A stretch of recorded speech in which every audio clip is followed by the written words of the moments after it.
Thank you for tuning in to the SeaBros Fishing Podcast.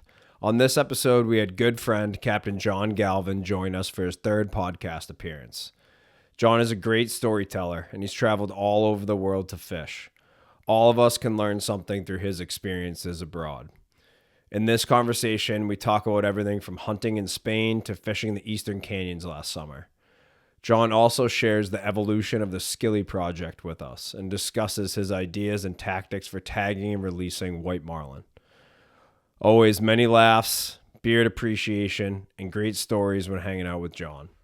We hope you enjoy this conversation as much as we did. And without further ado, please welcome to the podcast, Captain John Galvin. Welcome to the SeaBros Fishing Podcast, where we follow 3 words of wisdom. You can't catch them if you don't have a hook in the water. Always trust your instincts. And the last, you'll just have to keep listening. Stay tight. Yep, that's the one. That's the real one. Get up there, man. All right, get back down low. All right, that real good. We doubled up. We doubled up. All right. Am I coming off or what? Get that down. Don't get on that rock.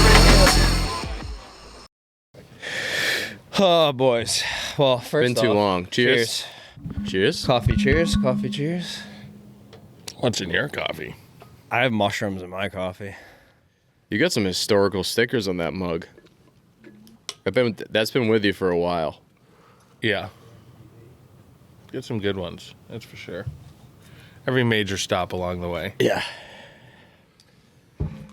All right, I'm dialed. Good? Yeah, so what did we talk about last time? I don't know. I think it's been a while. It has been 20 a while. years? Did we do this last year? Oh, No. I I think it did the end of 23, maybe. Yeah. Yeah, that makes sense. Well, I mean, we have a lot to talk about. We have hunting to talk about. We have white marlin tagging to talk about. But why don't we start with... Do we start with conservation or killing? I know, right? They go hand in hand. It's all wildlife management. Yes, correct. Why don't you talk about where what you've been up to the last year?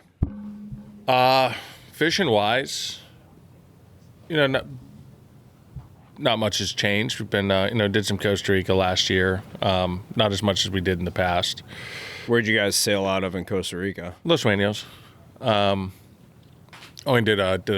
I only made a single trip last year, but El Diablo's been fishing out of South Florida last winter, spring, back up north Nantucket for the summer and fall, and now we're currently back in South Beach.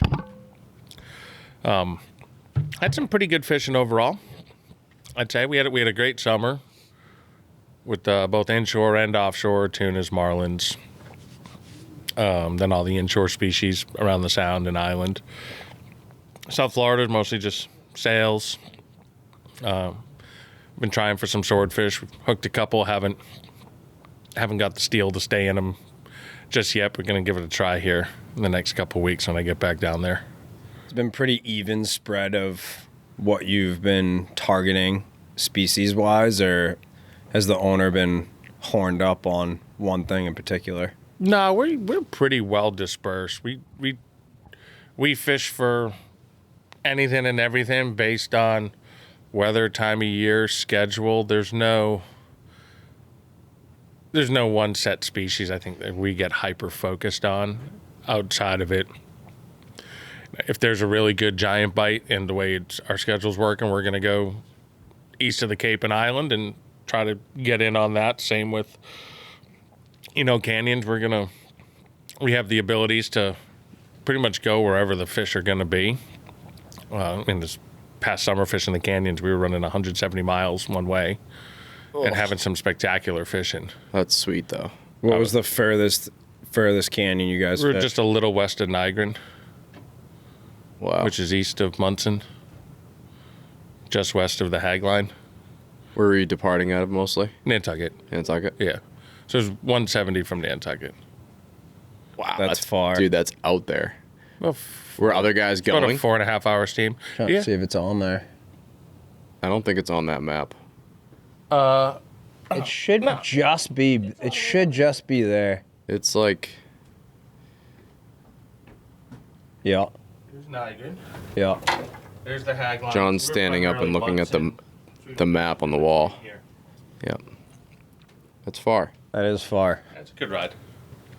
Is But it- when the water hits those canyons out there and interacts with the water that's coming off the bank, it's always pretty spectacular. There were a handful of other boats. There were longliners, and at any given time, there were probably 5 to 7 of us sport boats out there. That's a perfect size little squad out there. Yeah, I mean, we were still, so a lot of times we were spread out there because there's a lot of baby canyons in between everything, much like the whole continental shelf. Yeah. So it never got really too tight. And then in each canyon, it's whether you were sitting on the hard edge, there was 68 to 81 degree break we had one day. Mm-hmm. Depending on if you were fishing right on the edge or if you were fishing further west, staying in the hot water, somebody might have had more tunas or more billfish. I remember one trip specifically on the edge. If you stayed on the cold side, there were some larger big eyes. But if you got on the warm side, you found more yellowfins, smaller big eyes, and the billfish. Yeah. Specifically some, a fair amount of whites, and then there were some really nice blue marlins in there eating the yellowfins. That's sweet. Is that the furthest canyon you've gone? Have you been further? That's the furthest I've gone. Furthest you've gone? I haven't been there in a long time, but yeah, not much further, and then you're illegally fishing Canadian waters. Yeah, that's true. That's wild. It's beautiful out there. Damon was kind of saying the same thing. The water just never really cultivated close, right? It eventually did. That body of water, that eddy just sat like a table saw and just slowly came down the edge. Yeah. And then it started to break up at one point late and then reestablished itself. And there was some continued really good fishing, hydro, Veach, East Atlantis, and the water fragmented. And when it kind of reorganized, it got good again. But for the peak of it, it was definitely inaccessible for probably 90%. How was the wind this past year? Damon was saying that there was a lot of hard southwest and it made it very frustrating. I found July to be very windy. August I did not think was very windy. Normally it isn't anyways. Yeah. July was very windy. If the previous July was really wet, this past July was really windy. Yeah. That definitely made things difficult. Even on the inshore side too. Thankfully we fish out of an island, so there's always a lee. But yeah, July was definitely windy. September, that was a pretty standard September wind-wise. Nice in the beginning, and then you start having your transition to the northeasterlies.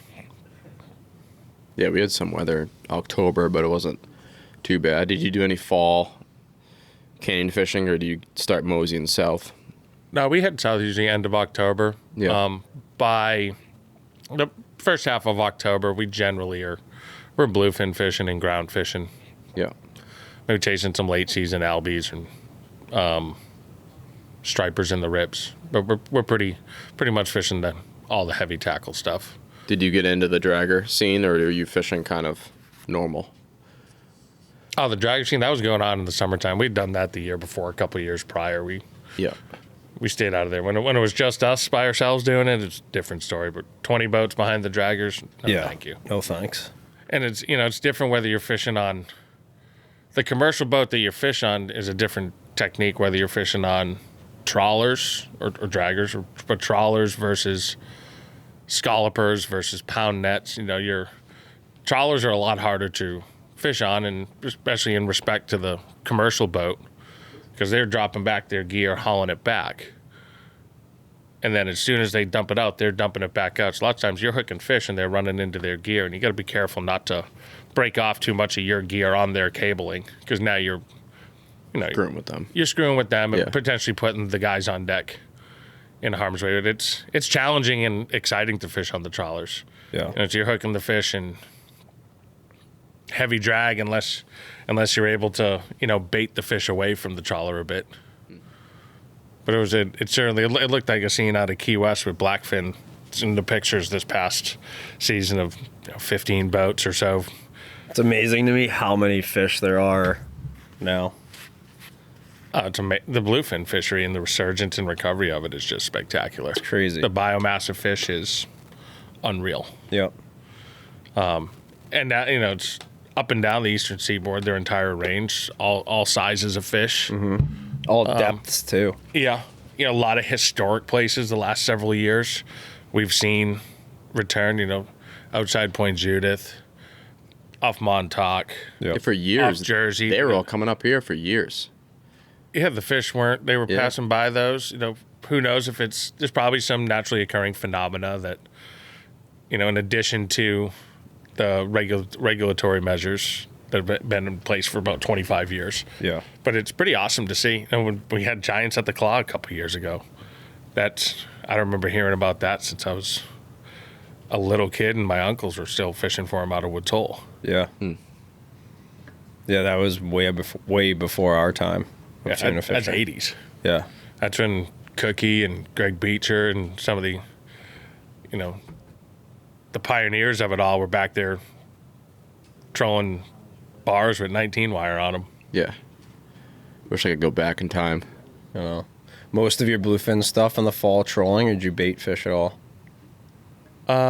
We did everything trolling this year. Everything trolling. Bait wasn't it wasn't non-existent, but it was definitely not as easy to procure as years past. And the fish definitely seemed to be a bit more spread out. Yeah. Out east, I wouldn't say it was a complete dead zone, but it definitely did not have the high concentration that we'd seen the last 6-7 years. Everything seemed to be west and then up by you guys. Yeah. But we had some good fish, and we had some big fish. We caught one loose that was about 112, 113 inches. On the Big troll. one. Yeah, just the bosses and I, three of us. That's sick. It was pretty entertaining. It was running up and down from the bridge, driving on it, and it What was that bite like? was a planer bite. Was it? 100 foot of You're water. a big planer guy. Love the planer. You and Tyler. Love it. Yeah.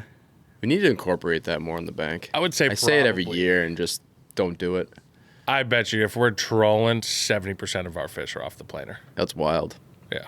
And most fish off the planer are generally pretty big. Yeah. And we'll pull multiple planers at once. Are you changing the depth of your bait on the planer based off of what you're marking, or do you like fishing at like 50 feet? There are multiple planers at staggered depths. Yep. So you're just covering water. Yeah. Three-dimensional spread through the water column. Right.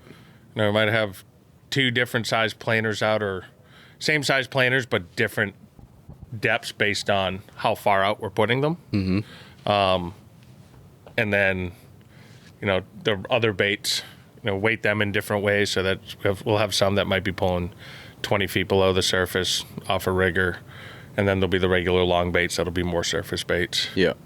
That's cool. Yeah, three of us with a fish that size was entertaining. Yeah. A lot of running up and down. On that boat, too. I put the gloves on and had my boss's wife. She drove the boat while we got it to the leader, Yeah. That's sweet. which was it was entertaining. It was a fun fish. It was a sonar fish. While we were going through the entire live bait fleet, CK was out there with a friend of his, and we were just weaving through, chasing a pod of about 5 or 6 fish, going past everyone's balloons, trying to cut them off, and then finally when we got an angle on them, we got bit. Really? Yeah, That's really cool. And how deep of water was that? 100 foot. So you're able to sonar them at 100 Yeah. feet now? Wow. Is that just from practice, or is it kind of common? I Practice. heard that they don't really work when you're shallow. Certain like units don't. Okay. Practice, and then the system that we have will work in That's sick. shallow water. Like, we played around with it, not with any crazy success yet, but for stripers on rips too, to see them like several rips down from So where you you've fish. played with it sitting still too in that shallow water? We use it down south. We'll put it down sail fishing, see if we can see if there's bait moving at a specific depth different from where we're in, Yeah. or if we could see something coming down, say, all right, get ready, or start throwing live chum. Yep. Something's coming. Usually you can see if it's blackfins or That's some other sick. meat fish. How long do you think it is taking you guys to become proficient at running that thing? Ours has been a couple years. Ours was a pretty new product to the market, so we're a bit of a guinea pig. But we're still continually trying to get even better with it. As software upgrades come, ours is a Simrad unit, and they're constantly reaching out to us, and pretty cool. They come in through the Starlink in Teams viewer and take control of the entire system remotely, even while we're fishing, and they'll tune it and do software and hardware upgrades. That's pretty cool. I feel like that sonar is such a weird subject because there's definitely people that view it as a form of like advantage, you know, like They don't have it. I don't want to say the word cheating. Yeah. 'Cause I don't think it's cheating, It's competitive advantage. but it's like all it is a tool. It's like you wouldn't have got that bite unless you knew how to use it proficiently. You had the perfect bait. You had we were already in an trolling the area right with speed. You were already in the area with fish. Still It's have like, to fish. there's so many things that There's still coincide to experience get the needed. bite. Oh yeah, and then you got to land it. Yeah, You know. the bite's always the hardest part. Yeah. I mean, it's definitely an advantage, Yeah. but it's only as good as the person using it. But if you don't have experience, knowledge, or network to go to an area of fish, if there's no fish, it's a moot point. Right. So yeah, I mean, I know it's a hot button topic. Every bit of new technology is. Always. I mean, it's. I think it's sweet. I can't wait till they come out But soon you're gonna. for like little boats. I don't know. Oh, you could. For like $2,000. Ours would fit on a little boat. Would it? A very small footprint overall. That's cool. Ours would easily fit on like a 30-foot boat. That's sick. Cool. And it's, again, it's still a tool. Yeah. You know, there's definitely, I think, there's some operations or programs where the operators are extremely proficient, say, gaming. So their learning curve on a piece of technology is super short, so they're going to become really, really good at it. Then you have some of the most dangerous guys I know are the ones that they have just an immense amount of experience and ability, and then you give them, you know, that arrow in the quiver, Yeah. and it's just look out. Yeah, Yeah. exactly. There's some friends that it's just, it was incredible to watch them put up results without the sonar, and then you give them the sonar, and it's just, I mean, break out the popcorn and just enjoy the show. Yeah. Yeah. It's really cool. spectacular to watch, and it's fun and exciting too for the people that are on board. We can put it on the screen, be like, all right, coming down your right side, get ready. Yeah. Or we've got a target at 800 feet. But sometimes you can chase things. God, we chased manta rays for 3 hours in the summer. How'd you find out there are manta rays? Just Really yeah, honed instinct. it because we weren't getting bites, but it was like, man, these are great targets coming back. Yeah. Started homing in on one that was like, all right, this one's high up, and then it's right in front of the boat. Oh, Just man. like that simple. That's so deflating. It's like, all right, this. It's better than hooking one and then finding out 3 hours later. Yeah. Though. But each unit shows them a little differently. The Furunos to the Simrads. There's the Mac unit, which I don't have really any experience with. So it was also a learning situation. It's like, okay, that's how our unit Yeah. shows manta Yeah, rays. traditional sound air. They're all slightly different. Yeah. You know, it's Cool. billfish all generally look like hot dogs, but then some of them will look a little different in size based on the animal's profile and return. Mm-hmm. And the manta rays on ours almost looks like a little bit like a corn dog. And I know that there's a little stick coming out. Oh, that's funny. It's funny because we were talking maybe a year ago about trail cameras, underwater trail cameras. and There's one out. I know. I sent it to you Yeah. because I think that's like the next evolution. An AI live feed camera. It's not even live feed. Oh, it's sort of live feed. but- a company reached out to me via email about Yes. an AI live feed. My only question is, how are you transmitting it wirelessly? So what I gather with the company that I saw, it's essentially an underwater camera with a battery system that I think works with a buoy of some sort. Don't quote me on this, but So you I think can't troll it. you can't troll it, but you put it in spots. So say this sounds insane, but say you're fishing for striped bass and you want to know exactly what tide and where they're sitting. So you deploy these things, and what they do is they take pictures every like 2 to 5 minutes. You can program them. Mm-hmm.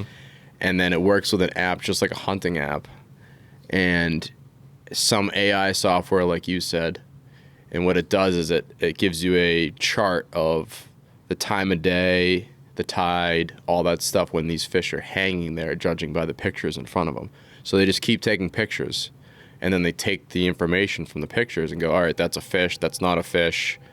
And they go, okay, we're getting a fish every, 20th picture. But if you got experience, you already know this. You know if you this. do your own log keeping, you already know this. It's pretty interesting. Oh, on this rip, it's on an ebb tide. On that rip, it's but on that's a only flood from tide. fishing. So like I feel like just like cell cams with hunting, it's gonna shorten the amount of time it would take for you to shorten the like learning learn when curve. they really are in a certain If they spot in don't a certain break. tide. I mean, they break enough. Isn't that Struggle's nuts, the dude? best part. That's how you Struggle is learn. the best part. Yeah. And I agree with you, but Everyone should. I feel like it that's should like be the prerequisite to ride the struggle bus. right? The struggle bus is going to become shorter and shorter and shorter. Oh, already though. has in the last Yeah. 15, 20 years, just with the dissemination of information. Yeah. And it's really, you got to have a tight circle if you get on a good bite of fish and there's no one around or not a lot of boats around. You got to hold that tight these days because it's someone has one Spreads Freudian slip and fast. it's over. Yeah. And that was kind of the beauty of the canyon water. Yeah, So far off. so few of us were able to. Yeah. And there were some boats. I knew some guys from Long Island that made 6-day trips to get there and fish it. Or some of us just would run out and do an overnighter and go home. Yeah. What did you implement any new tactics or tackle this year? No, not blue water fishing at all. Yeah. Pretty standard dredges, teasers. Always experimenting with different skirt colors or lure combinations depending on what we're fishing for. But by and large, pretty much standard playbook. Yeah. Same principles. Start with the same general spread given what the goal is of a particular trip and then adjust from there based on what conditions and fish are showing us. Yep. I mean, still always tinkering. I mean, definitely a gearhead and mate at heart forever. Oh yeah. Constantly. We used I mean- to talk all the time about weird shit. I mean, I came into a whole bunch of lead last year, so I poured a ton of sea witch heads and Sick. it was powder coating, and I mean, it looked like Breaking Bad. Middle of February and March in the driveway, melting holes through your floor. like dueling schmelters on a plastic table. People driving by just waving to the neighbors like Uncle Eddie meets Breaking Bad. That's funny. Mess around with colors and stuff with sea witches and just tinkering with stuff. Powder coating chin weights, see if that ever makes a difference. Does it make a difference? I don't think so. I don't either. I think it just passes boredom time. I do think a dull chin weight is better than a shiny chin weight, though. Yeah, agree with that. But then the whole belly of a fish is shiny, so I don't think it makes a difference. probably Yeah. doesn't make a lick of I difference. feel like as I get older, I care less and less about tackle. Like I still want it to be perfect Yeah. and be able to have 100% confidence, but like more power to you. You invent something new that works. That's great, but like I don't know. I feel like I'm more baseline than I was. It's more on the conditions and the time. Yeah. I think there's innovation that is by and large usually via evolution of something that's existing or combining stuff. Yeah. The ringer swivels is a great example. Oh, that was a big one. Yeah. Forever we were all using just the swivels and you had to find just the right hook, and wasn't just a specific brand that fit a specific swivel, because if you're using it could be a bill fisher swivel and you needed an eagle claw hook that would click in. Mm-hmm. But if you're using a SeaBros swivel or a Sampo barrel swivel, you might have had to get a mustad hook fit better on that one. And then it graduated to using just the O-rings, and the guys with ringer swivel combine the two, and it's just a spectacular product. Yeah. Those small innovations and evolutions of tackle, coated rig and wire, I've become a big fan of. Before I used to take the copper wire, put it in a saltwater bucket, let it patina to make it stiffer. Now you can get coated wire that's going to last longer, and it won't break over time. Who sells that? I've got stuff from a company called First Line Tackle. Yeah. But Ringer Swivel has a bunch too. They have red We've got it in red, green, copper. Just Do you big prefer bundles. pre-cut shots or spools? If it's copper, pre-cut. If it's Monel or stainless rigging wire, then a spool. Unless there's some places you can get it pre-cut. I mean, preferably, ideally pre-cut, because then it's straight. It doesn't have any memory to it. Using copper for everything Bally related.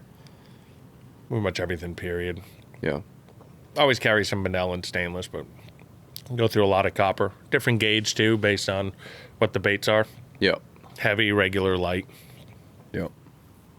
For whiteys, you're going as light as possible with everything, right? Like if we're trolling for them, just mediums. So everything's pretty standard, smalls to mediums. Yeah. Depends on if we're targeting them versus just being ready for them if they come up. Put smalls to mediums. You know, selects or in horse or a moot point. You might get bites, but you're not gonna hook many. Yeah. And then the rig and wired, if the smalls are tough enough, we might use standard gauge. If they seem a little frail, then we'll drop down to a lighter gauge wire. Just so you can still rig your bait tight without crushing it, damaging it. Makes sense.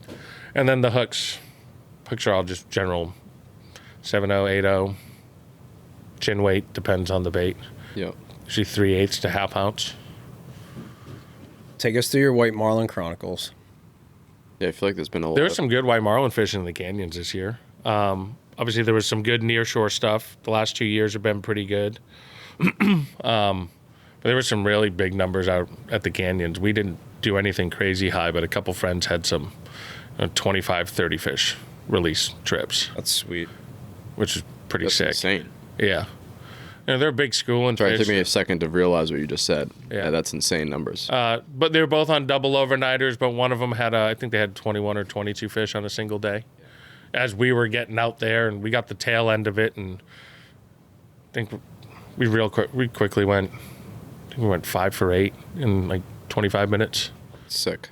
Yeah, got in, put out a specific spread of just light gear and small baits, and just went into a turn, and every single rod got bit with one. So it was the whites have been really good, both offshore and near shore. Mm-hmm. And you go back to like a favorite fish to get horned up about. I mean, that's probably mine. Yeah. Up here, I like the whites. I like fishing for skillies. I feel like I feel like that fish is a true skill to like dial in. I feel like there's a lot of fish that you can just leave your drag and walk away from the rod and you can catch a fish. Yeah. But like I feel like white marlin, there's so much skill involved with That's any tuna, though. manipulating. What's that? Any tuna, you could just walk away. That's what I mean. But like feel like a white marlins, marlin, a sailfish, even blue marlin, like striped marlin. you'd be involved with them. If you're pulling a plug with a J hook, you know, snagging and dragging and snagging for a blue, that's a different story. Yeah. But even then, you're not necessarily going to have the greatest. At least up here, most people aren't pulling a very specific lure spread for them. To really be successful with billfish, you have to be very active, and I think the bait and switch, the teaser fishing, is vital. Yeah. If you're trolling for whites, say specifically, you're down in the shipping lanes, you know, like right down in there. If you're targeting them, the most efficient way is that no one puts a rod in a rod holder. You hold that rod all day long, and then that's how you're going to hook the most. Yeah. So for those that have never done that, because I know there's people listening that have never done that, explain why. Because lots of times they come up, whites, sails, stripes, your smaller billfish, they come up and they're gonna tap the bait first with its bill to stun it.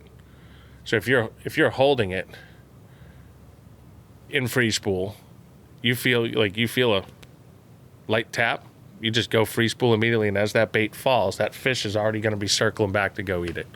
And then you just watch your spool for the revolutions, and if they speed up, you're bit. Or if you have the clicker on, you'll know audibly that you're bit. Yep. But generally, if that fish is in the pin, in the rigger, or on the flat line, we'll stay with white marlin, obviously, because they're up here. It's used generally, unless the fish truly hangs itself, by the time that clip pops, whether it's a rigger or a flat line, he's already gone. He's got his bait, you're sandcochoed. Yeah. You might get lucky and he comes back and grabs it, but chances are you've already missed that fish. I mean, for all the mixed spread trolling guys, if you're down the shipping lanes looking for your yellowfins, dolphins, albacores, wahoos, and you're getting phantom bites, you're getting phantom rigger pops with no weeds around, and you're not seeing a little detonation anywhere, you probably have a white marlin back there. Yeah. And you can try to get them on a spreader bar or whatever lure you may be pulling, and every now and then, they'll commit suicide on it. But that's, you just have a small ballyhoo either on your flat line or sitting in a bucket or a pitch tube, and that's going to be your best way for catching them. Because they do have small mouths. They're persnickety little things that'll drive you bananas. Fucking snakes. They are. Especially when they show up in packs. Yeah. And then they're just like little spread terrorists. Do you see any of that? Spread terrorist. That's a good name for this. That's a good name. That's a good name for this podcast. Did you see any of the... Damon was saying he saw like a school of busting white marlin while he was out there fishing, like all over the surface. You see any crazy surface I've action? seen that a lot over the years where they'll get up ball and bait. Less in the canyons, more kind of in your 40 fathom area. Yeah. But they are schooling fish. Chances are, if you've got one back there, there's a good chance there's another one or two or three or four, depends on their water quality. But they are schooling fish. They do go in packs, hunt in packs. So I mean, to see them balling bait and cutting on, it's not an uncommon thing. Yeah. And it's a pretty cool sight to see because you can see them all. They're lit up on their own, big white diamond on the forehead, bands. They are beautiful. Oh, they're amazing fish. They'll drive you mad. Yeah. That's part of the beauty of them, the challenge. Pretty sure I'm like 11 for 1,146 on those things. I remember the first day of we were doing a tournament. I was on the Denison's boat, and we were totally ready for we had a mixed spread out, trying to just catch everything for numbers and different species of fish. And the first day we were not prepared, and I want to say we saw like a dozen whites. We caught 3, and they essentially hung themselves. And the next day we changed all of our clips, everything. We lightened up all of our rods, leaders, defrosted all the dinks, and just went at it. And I think we went 7 for 10 the next day, and we did well. But it was amazing the difference. Mm-hmm. Truly the change you have to make to actually catch them. Yeah. It becomes a full team effort too, and they're when they're up on a teaser or on a dredge or on a lure. If they come up on your 95% of people up here are gonna pull a mixed spread. Yeah. If they come up on your spreader bar, don't keep dropping it back to the damn thing. Yeah. Start reeling it in. Your spreader bar is now a teaser, or if it's on you got a small plunger that's going for a tuna or a larger marlin. When it's on it, just start reeling it in. That's now the teaser. If it ends up grabbing it and hanging, cool, you got them. But they're not necessarily it's a marlin, it's a billfish, so it's a cool animal, but a 50's pretty overkill for it. Yeah. Ideally, tease them in and see if you can get them on a 25 or a 30, and then they're an absolute blast. Especially if you get a larger one that's, approaching 70 pounds or so. Then you'll get a better aerial show out of them too. Yeah. On the lighter tackle. Lighter gear. And it just becomes more exciting. You're bringing that fish right up tight to the boat. It is cool. So the bite becomes more visual. Yeah. Whether it's a sail, a white, or a blue off a teaser bite. It's one of the most exciting things in fishing. But the whites are sweet, especially when you able to look back and you see their paddles are lit up bright blue, and Yeah. it's fun. And there's people come across them way more than they realize. I know a lot of the dump crowd and the people fishing to the southwest for the small bluefins.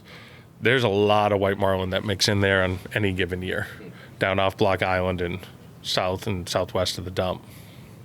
Yeah, there was a few on Stellwagen 3 or 4 years ago. A couple guys caught them. Well, There are a few off. don't think anyone caught them. They were hooking them on their 130s and they'd start jumping. And There are a few off the Sword like 12, 13 years ago. We had big push of 70-degree water at the Sword. Yeah. And I remember one day someone on the radio caught a white. Someone caught a dolphin, A porpoise dolphin or a dolphin, like a mahi? a Dorado. A Dorado. Porpoise Not dolphin. a porpoise. Porpoise. Have you caught a porpoise before? I've hooked a broadtail tuna. Yeah, broadtail tuna. Yeah. Backman has one of the better stories of. I think Larry was saying one time they were jigging at night in the canyons and they hooked something and it's dumping them. They're fighting it. Pretty sure it's Larry. He might have to confirm that. But then also oh, it's coming up, and just Yeah. right in the corner of the mouth, Atlantic whiteside. Crazy. That is funny. So tell us about your tagging. So the Skilly project, Matt Rissell, you guys know Matt. Oh, yeah. Yeah. Matt and I, we founded it together last year. At first, just came out of an idea of two guys who love fishing, who've done a couple different video projects together. We were just goofing around and wanting to make a cool film, a little like noir spaghetti western meets Bruce Brown Endless Summer type vibe. Yeah. And just through conversation, I was like, you know what? We already tag a lot for them. So I got this idea about trying to see how difficult it would be to procure some satellite tags. So I reached out to Peter Chai Bongzai, who's the director at the Billfish Foundation, and just pitched this idea. And in really short time, I want to say maybe 15, 16 weeks, we, with immense support from industry players and titans, as well as private individuals, we were able to generate enough funds to get 17 satellite tags made. Sick. And with a very small, by the time we got them, because they take approximately 8 weeks or so per tag to be procured, programmed, we had a small window, and we were able to get 5 out with the help of Robbie on Scup Slayer, as well as the University of Maine and the boat Whiskey with Martin Scanlon. UMaine's our scientific partner, lab partner in the study with Walt Gillette. Yep. I know you guys know Walt. So it's kind of the Skilly project came together just incredibly fast, but with an insane amount of community support and collaboration.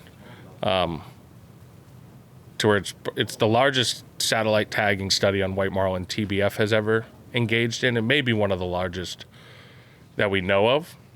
So this year we're super excited about it because we've got a full season now to really go after it, get our remaining tags out, and just continue to hopefully grow it with more industry support. We've thankfully have the backing of Costa Sunglasses, Nomadics Towels, Yeti, the Mid-Atlantic 500 tournament, Mr. Weber, whose family's run that for years. He's been an integral supporter. Viking and Valhalla. It's just been, I said, it really quickly just snowballed with the community support for what's going to hopefully turn into a pretty amazing study with some groundbreaking data that's only going to benefit everybody as we learn more about their migratory patterns and as it comes up every so many years on the fisheries management front. Mm-hmm.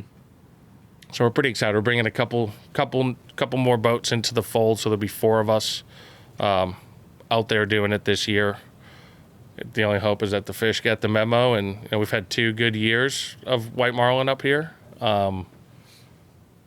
Hopefully we get another good year, but who knows? It goes whether they come inshore to the 30, 40, 50 fathom curves, or if we got to stay out deeper, which our preference is the shallower ones because they're larger, a lot larger than the average white marlin on the East Coast. So that's like a water temperature thing? Why is that? I think it's water temperature, thermocline, bait.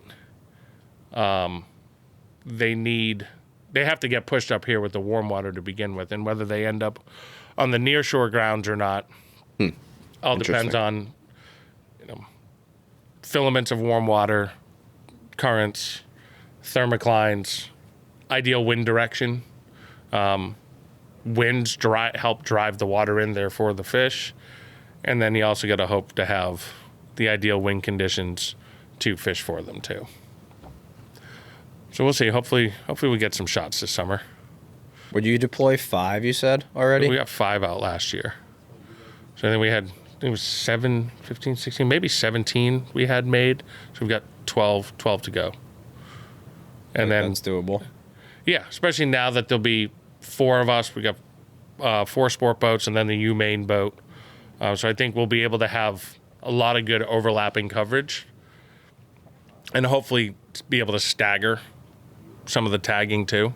So if we, one boat one day does really well with a certain body of fish, another boat does another day, but it's going to be some pretty awesome data that comes back for a billfish where we're on the northernmost range of it, and to see where it goes. There have been instances in the past where white marlin have gone transatlantic. Most recently, TBF had a spaghetti tag, conventional tag returned during, I think might have been the Mid-Atlantic or the White Marlin Open. One of those events, a fish that was brought to the scales had been previously tagged out by the Med, either Portugal or Morocco. Wow. So it's some of the data as they come back will be able to possibly help change how they're managed versus a geographical species, and then bring it more into like the bluefins. Yeah. This episode of the SeaBros Fishing Podcast is brought to you by SatFish, your all-in-one map resource to help you find offshore game fish like tuna, mahi, and marlin. SatFish combines high-definition sea surface temperature and chlorophyll charts, currents, satellite altimetry, and bathymetry to give you a full picture of the fishing grounds and make it easy to find the best areas to fish. They have a daily cloud-free sea surface temperature map for full coverage, even when it's overcast. You know that one lucky captain who always seems to catch fish even on the toughest days? Odds are he's staying right on the productive temperature and color breaks with SatFish instead of wasting time and fuel searching through lifeless water. Best of all, they specifically built their mobile app to work offshore and offline when you're out in the grounds. Just load up the latest charts when you're at the dock, and they'll automatically get saved for offline use when you lose cell service. You can use SatFish your entire fishing trip to track your position and stay right in the bite zone. We've had a couple of seasons to play around with it now, and it's got excellent northeast coverage for you canyon fishermen out there. It's been a great tool for us finding bluefin on our own near-shore tuna grounds, and SatFish is an invaluable resource for anyone from weekend warriors, charter captains, to marlin tournament pros. For just $129, you get full access to all of SatFish's maps and resources for an entire year, and you can save $20 on your first year's subscription by using code SeaBros at checkout. SatFish even comes with a 30-day free trial, so you can try it out before you buy.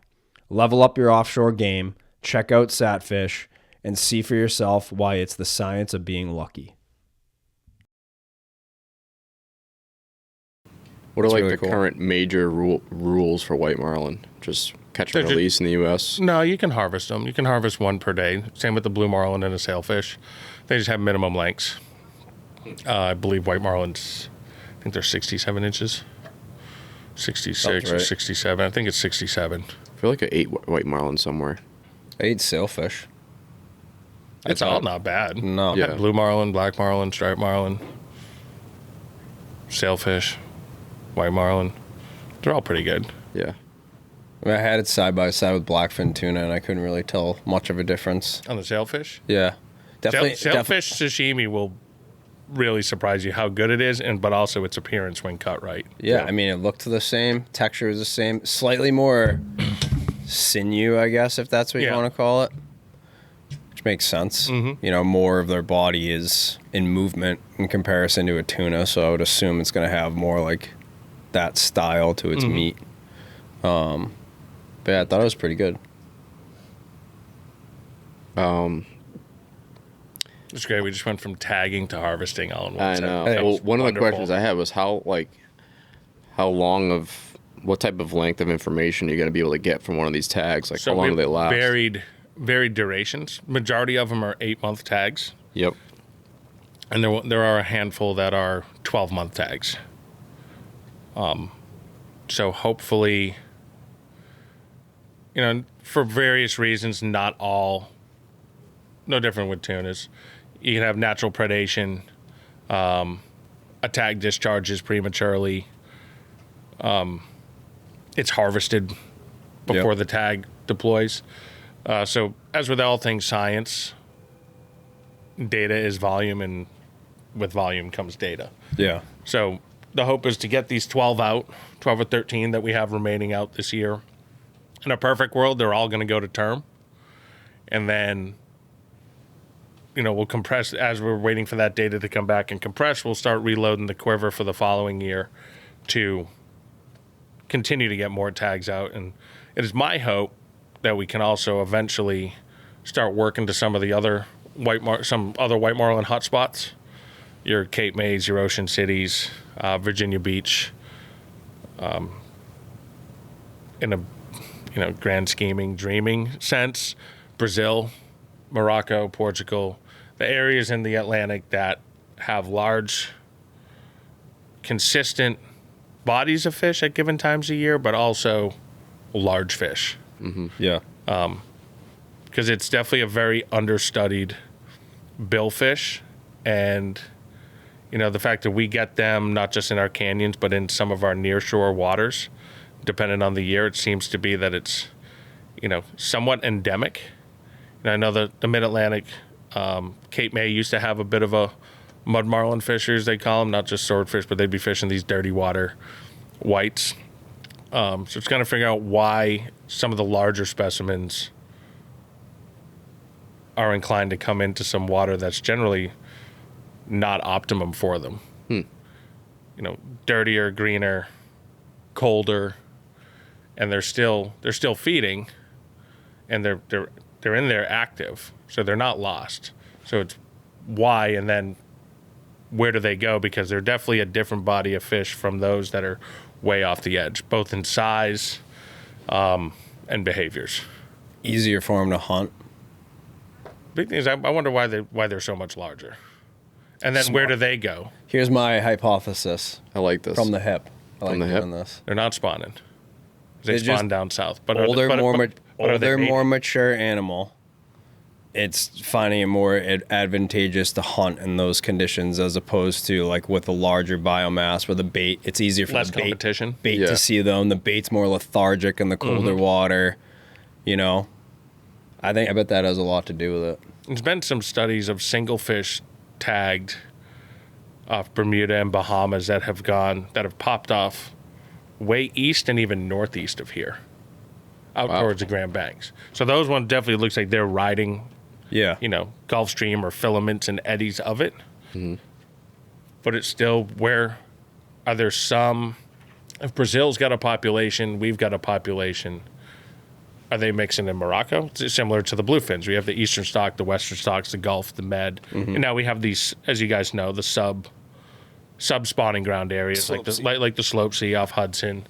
There's just a lot of questions of where are they going, like where are they coming from in the first place, especially where these 12-month ones could really, and even 8-month could give a good idea, but I think the handful of 12-month could. So it may show where they go, and if it makes it and it pops off close to where it's been tagged on its way back, it's like, all right, so they're not just going to this one area. They're also coming from it in the first place. Yeah. Yeah. Huh. Yep. Do they make tags that can go longer than 12 months?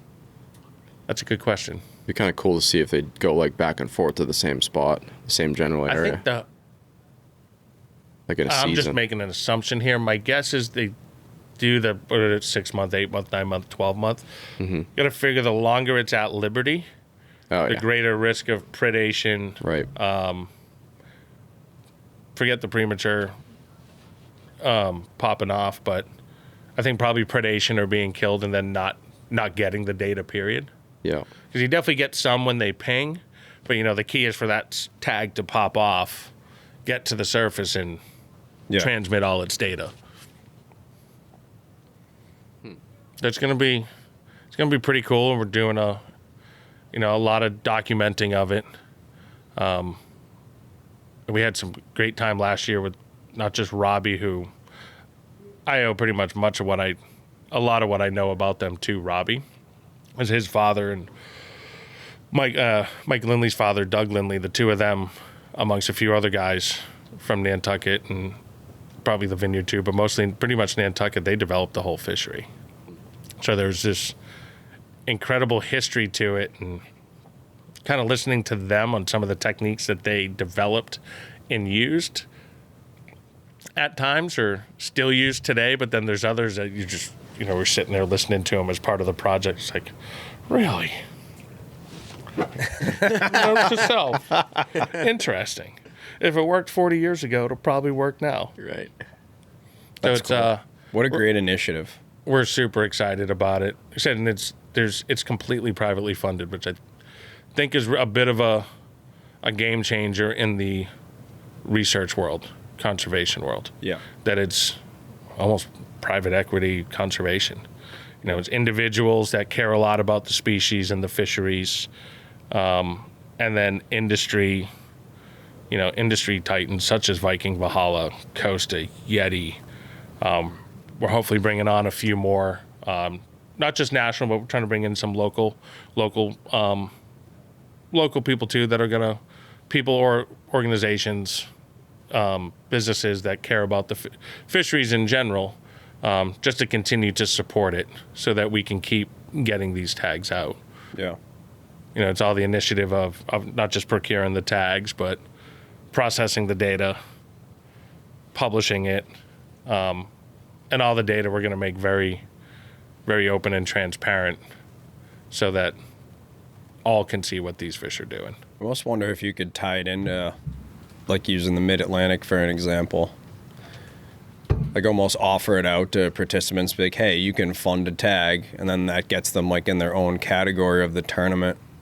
Yeah. I mean, the key is the tags are expensive, so that's why we only do it we only have some select boats deploying them, because they have to be put in differently than just your spaghetti tag. That's the important thing, because if they're not put in properly, they may not transmit, they may discharge early, or they could actually damage the fish because they are a lot bigger than a standard spaghetti tag. And it's not like you're dealing with a tuna or a blue marlin that's wide. Yeah. We're dealing with a small fish, so it's not just a poke and good. We get the fish boat side. Obviously, make sure that it's a healthy specimen still after its fight. Even revive it a bit. Try to get some measurements best we can while keeping it in the water at all times. It's very different than the bluefins, as you guys have probably done, where you slide them in, stick a hose in your mouth. The whites are far more fragile, so we're keeping them in the water, and then it's getting the tag in a perfect placement so that it's not going to hinder the fish's ability to continue on, and also not potentially, have the tag become compromised. Where is the ideal spot? As with all billfish, you want to get them up in the shoulder, but because of the size of the tag in relation to the fish and its anchor, we're putting them in at a very specific angle so that it ends up in flesh and it can't damage the fish's, other systems. Yeah, I would imagine it's pretty easy to drill one in the spine if you're not going in. Yeah. You can do that with a spaghetti tag, but you're less likely to. With these, you could, or if you rush it, tags several $1,000s. Yeah. You don't want to miss and have that go boom. Yeah. Otherwise, somebody's diving. It's like watching a drone crash. Yeah. Essentially. There's especially having having individuals and organizations that have invested their money in a set of tags. Yep. We want to make sure that, everything is done. Yeah. Perfectly. You can't hand them to every Joe Schmo. You got to get the right guys in the right areas that are smart enough to do it the right way. Like if they get a fish up to the boat, you don't want them like wondering if the fish is going to survive. Like it needs to be confident the fish is swimming away. That's where we started with just Robbie and I, and then the main boat, and then we bringing on 2 more boats that have experienced skippers, anglers, mates, Right. so that the handling of the fish and the tag implementation deployment is done according to protocol. John Galvin, the conservationalist. So tell us about Spain. Conservationist. Conservationist. You got to give in order to receive. I'm trying to we think are all of the stewards right of the ocean. Yes. word for you. I've been analyzing, comparing your beards this whole time, by the way. You're He's just my motivation. I know. Like, you're getting the shape. The shape Is that what it becoming is? Do you similar. fluff from underneath? I notice you have this perfect. No, that's actually just how it grows out. You have this perfect white marlin sail. He has like a Thanos jawline with that beard. Did you need that in Spain? Did that like? We're making a They draft. call me Barba Negra, Blackbeard. Bring us through this experience, because we've. Start from the beginning. You might have to really consider what you're gonna say, or just let it all out. It's up to you. It's an experience that I'll as well as I can describe it. The words don't do it justice. One of the, or I should say now, some of the coolest experiences I've had traveling, whether fishing or hunting, that in my life. It's truly one of a kind. The style hunt is called a monteria. How did you get to the hunt? Let's start there. I joined my employers and some guides out there that they had done before. It's a very old, traditional, driven hunt. All of Europe has their variations of dog-driven hunts. Each hunt or property, it's the only day or 2 days all year that a given property will be hunted. Gotcha. So it's how they do their herd management. So there is a lot of conservation aspects to this. Just like hunting, hunting is Right. wildlife management. 100%. And then fishing is too when you're doing tagging. Yeah. You can't learn about the fish unless you either harvest them or put a tag in them. Yeah. You can't control populations of animals, especially in areas where there's no natural predators. There's really not a lot of wolves. Many, many years ago in much of Europe were hunted out, so a lot of these animals there's no natural predation going on. So they need hunting to control the herds. So we were hunting, let's see, in January, we hunted to the southwest of Madrid. Mm-hmm.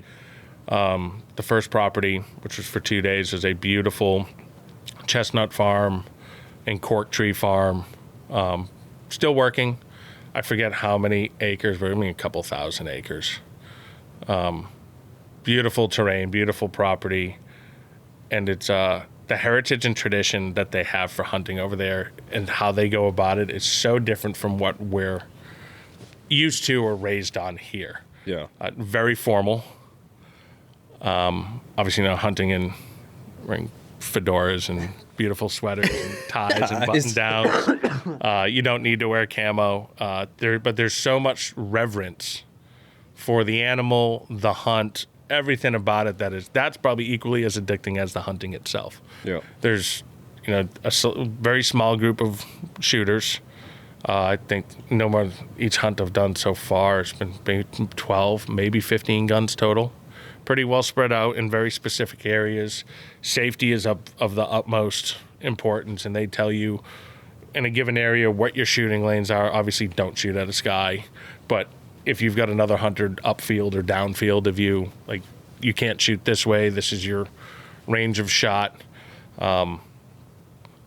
There's like a group breakfast beforehand, and then you do a lottery for where your stand is going to be each day. And you have what they call it a secretario. That's basically your personal guide of sorts, spotter. He'll help you find and retrieve your animals and tag them. And then there's other guys that come with mules and drag all the animals out. There's prayers involved before each day before hunting. There's a very traditional prayer that's recited. I can't recite it because it's all in Spanish really fast. I just say amen at the end. It is just spectacular food, amazing people, amazing countryside and vistas. Spain's just a spectacular country. If you've never been, I can't recommend it enough. I'd gone in 2000 when I was in high school as an exchange student. And then I John Galvin, an exchange student. Oh my God, dude. And then Could you imagine? And then 24 years later, this past January, I got to go again, which that was from a personal standpoint, having the memories of a 17-year-old exchange student to now Drastic. 41-year-old adult. Drastic, yes. But it's just wild. We're hunting mouflon rams or sheep, mouflon sheep, red deer, fallow deer, and boar were the primary species. Now, each property and region, you may see one more or the other. In January's hunt, I was fortunate enough to get a mouflon on the first day, and then it was just red deer, hinds and stags, and boars. And then our third day hunting was a different property. That was just boars and stags. And then this past November, we went to another area in the south of Spain, in the state called Andalusia. So it was different climate, different time of year, different terrain, some incredible mouflon sheep, rams, just absolute, just like mythological looking. Some of the animals that we've seen pictures of, it's incredible. They're incredible. Is it all glassing and rifle hunting, or A lot of it's running shots with the rifles. no way? That's So because running they're shots. like they're getting a lot of the animals are getting pushed by dogs called rejalas. Yeah. But they're all different breeds. Some of them, like, there's dachshunds and hounds that are doing the tracking. There's flushing dogs. Then if there's other dogs that if the animals get wounded or start to become aggressive towards the dogs, there's some Dogo Argentines that come down. Wow. And those things are, Badass. and they look so happy looking, like running around looking for a fight. But the dogs are incredible. And that's part of the excitement too. You get in your stand, you're sitting there and you hear a gunshot in the distance. Like, all right, it's on. Then you hear the dogs barking. They might get close, then they might get further away. Then they get close. You could hear branches coming, or, we had one day where I shot my first fallow buck this past November, and it was a 380 meter shot. And so some of it's glassing me, like, oh, something's moving up there. Other times, they might be 75, 80, 90 meters away, and the herd's big enough running that you can hear the ground. Wow. Especially with the stags. Or where you're sitting, there's times that they've come right from behind you. You just hear them coming. It's like, don't get run over. Yeah. That's And exciting. shot range, a lot of them are running shots, and it's so hard at first with the road because you don't think you have any time. Mm-hmm. And you gotta, because you're so far away, you gotta lead these animals, and some of them, especially the boars, are moving so fast that you might be leading them a full body length, even though you're shooting a 7mm or 300 Wow. caliber round. It's pretty exhilarating, and then there's a lot of reverence for the animals too. You have strict bag limits. It's not a free for all that you're just hammering on stuff, especially with the males and the rams or anything antlered. Depends on the property.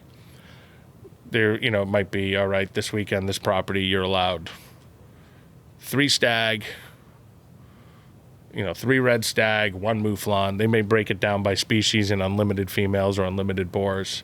Others could be, all right, you're allowed 4 antlered animals, period. And then you might 3 females of this species and all the boars you want, or every property's different because they have a set amount that they're trying to take out. Are there rules like government rules, or is it all private rules? All private. These are all private properties. A lot of them are still actively engaged in other industries. Mm-hmm. In November, it was the area was a big olive tree area, all olive oil. Whereas, as I already said, in January, those properties were chestnut and cork tree. Wow. So there's a lot of agricultural businesses still going on, and some there's definitely profits from the hunts that go on, but it's all there. They know exactly how many animals they want. Like there's some, if they have too many females. Some might only do it every other year. This is just what I've learned from talking with all the guides who put it on, the outfitters. Yep. 'Cause there's a lot to manage. You know, they have it all set out. They spend all year picking out where the shooting spots are. And then it's when you do your lottery each day after breakfast, they call you up, they do the prayer, and then they start whistling, you start getting into the cars, and they start driving you out to set.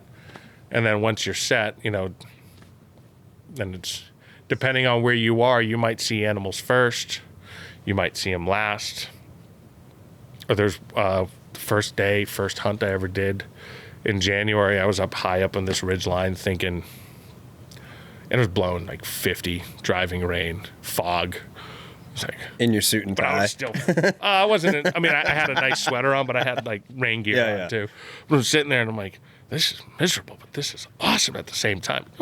Probably what a lot of people feel like, you know, when they come on a bluefin charter. I think back to when I had Mulberry Canyon charter and we'd go to the canyons. If they've never done it before, there's that, you know, unknown excitement. Like, this is great. Yeah. I don't care if I shoot anything. Right. This is just wild. Not many people get exposed to those elements like that. Like just that in itself, it's like a whole nother experience for them.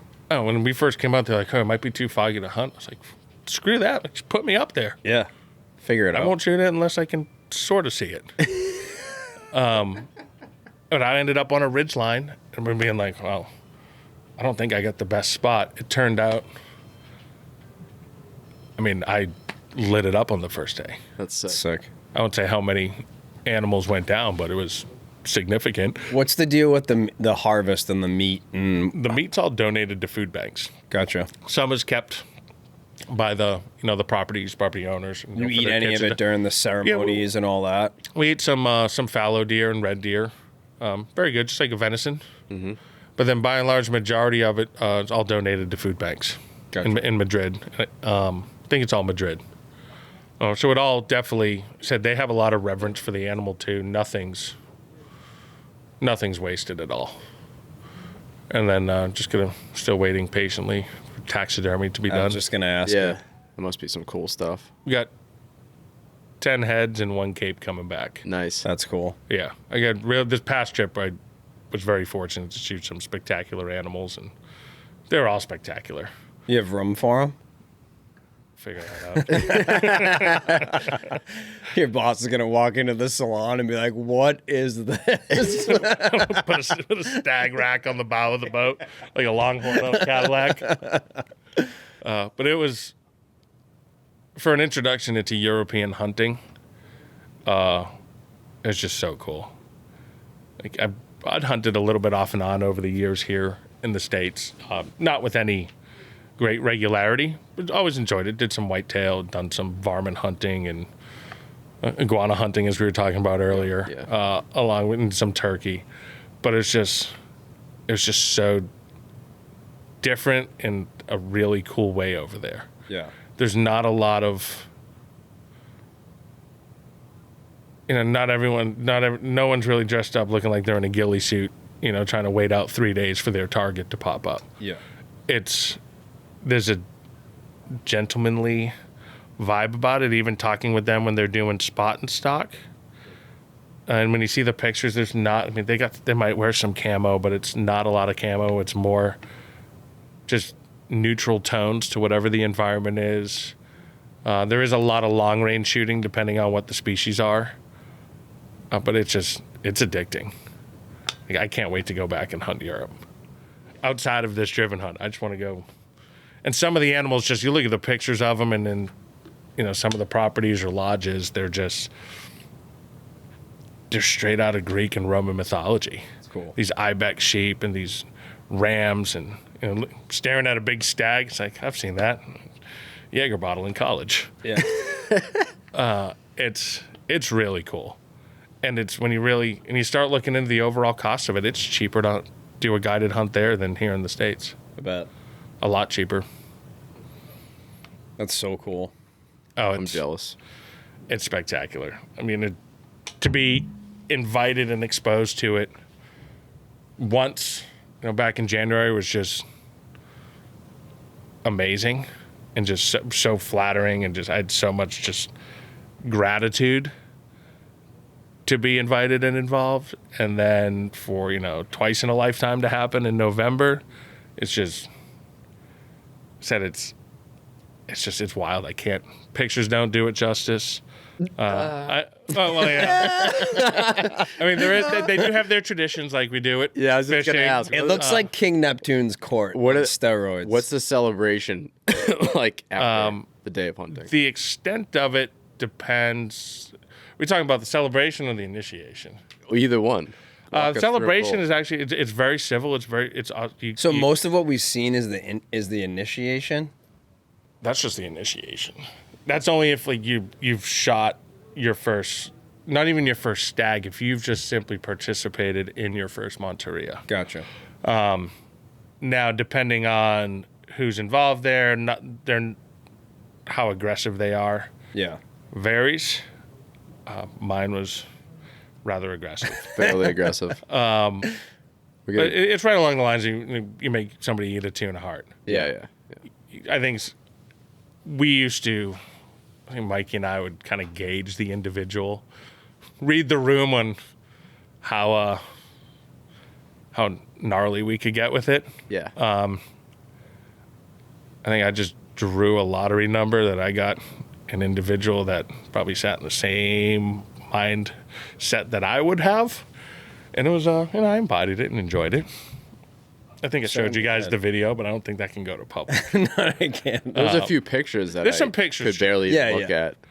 We'll be able to share some stuff, not all. All right, but maybe a few black and white photos. Nothing wrong with that. Yeah. I'll keep it color, baby. But then the celebration or the end of every hunt, everyone gets back to the common area. Or it's like a large house lodge, and you're waiting for all the trackers to gather up all the animals that you or your secretary have already tagged. They're getting them with mules. I mean, like the fallow I shot, there was 380 meters. It looked a lot closer through a scope than when I got down the gully and hiked back up. I mean, I stopped at one point and just sat on a slate rock. It was like a beautiful sunlight, little yellow flower, and I thought, if this is where I go, this is where I go. And I'm looking up and being like, God, that thing's still up there. Oh, like loosening the tie, sweating bullets.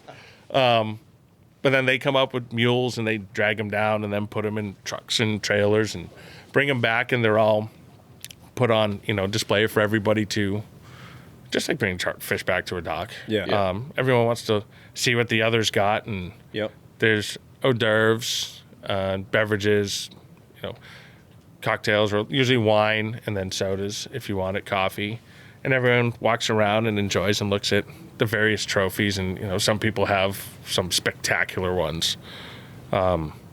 Each one has definitely has several animals each day or overall that are going to score SCI gold, silver medal, bronze medal stuff.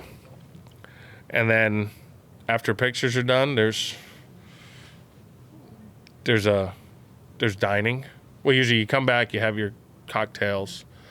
You have an early dinner, or they call it lunch. Lunch is usually served about 5 o'clock in the afternoon there. Like Canadians. Yeah. Breakfast is usually not until, outside of hunting, nothing gets started really till like 9, 10 in the morning. And then everyone goes back for their own dinner, wherever they're staying. And then gear up for the next day. That's cool. If you're hunting 2 days. Most of them, it's a 2-day hunt on a property. What an experience. Unreal. Did you ever think back when you were an exchange student that you would be doing that? Oddly, I look back, I have a red deer. I have a stag shed that the family I stayed with gifted me. Dude, and that's looking back weird. in pictures, they Symbolic. actually they had engaged in these Monterias. Now they vary. Some of them might be 30 guns. Because they're different price ranging, like all types of guided fishing or hunting adventures. Yeah. But yeah, looking back in 2000, the family I stayed with, I remember flying back pre-2001, 9/11, so there was no TSA, no security in the airports. I remember I stuffed it into my luggage. I mean, it was like little bumps poking out all over my suitcase, putting it through the x-ray machine, and you see a giant antler, and like, what's that? That's a deer antler. Passed it right on, because it was pre-9/11. Wow. So there was no There was no TSA didn't exist. Homeland Security didn't exist. It was just private security at any given airport. If you have to use customs was that easy too. It's just like, yeah, it's a deer antler. All right, you go. It's cool, kid. It was a gift. all I'm picturing is someone pulling a deer antler out of their carry-on to try to take over a plane. Yeah. I mean, it's pretty. It's not funny, but it's funny. I know. But yeah, it's there hadn't really thought of it. That there was some like weird foreshadowing of life with that Funny exchange. how things like that happen. Yeah, and I just thought, I was like, oh, cool. Like they shoot these things from, it's all shooting stakes and stands of sorts. Yeah. Who knew that 24 years later I'd be doing the same thing? It's so cool. I remember walking around Madrid the first time, and then each subsequent time starting to see stuff that comes back when I get home and I'll find out the old photo album that I had from my time there in high school. It's like, oh, I knew I recognized that building. And because I walked through there or gone into a store through a plaza. It's cool. I highly recommend taking a European hunting vacation. I'd love to. Spent a few days in Barcelona, and really cool.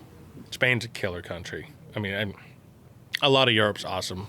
I've been lucky to see a few other places, but Spain is just, and Madrid is one of the safest cities in the world.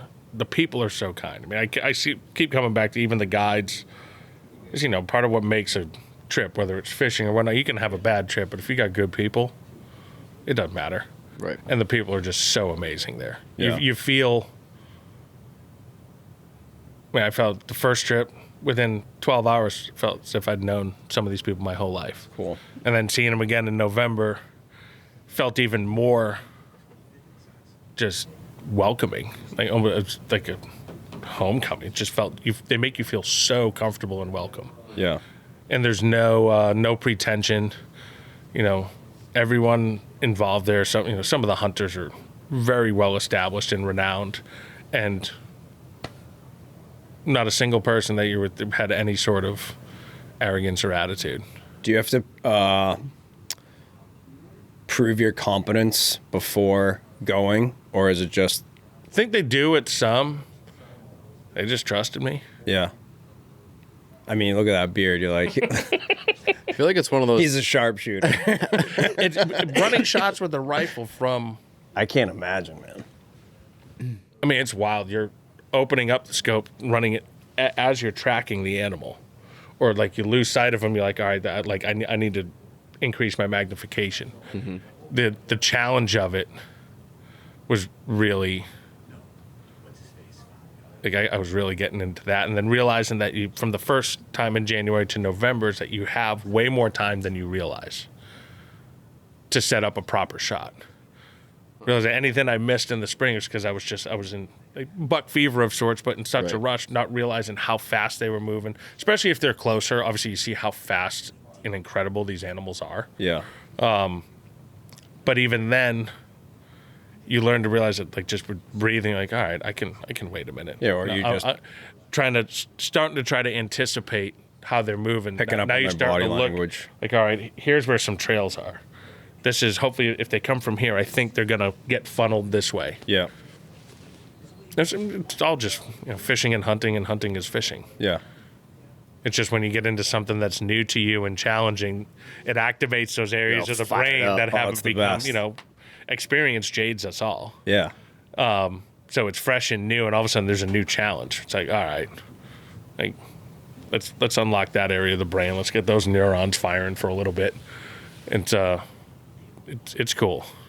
Was there ever a part of the hunt that you felt like crazy overwhelmed?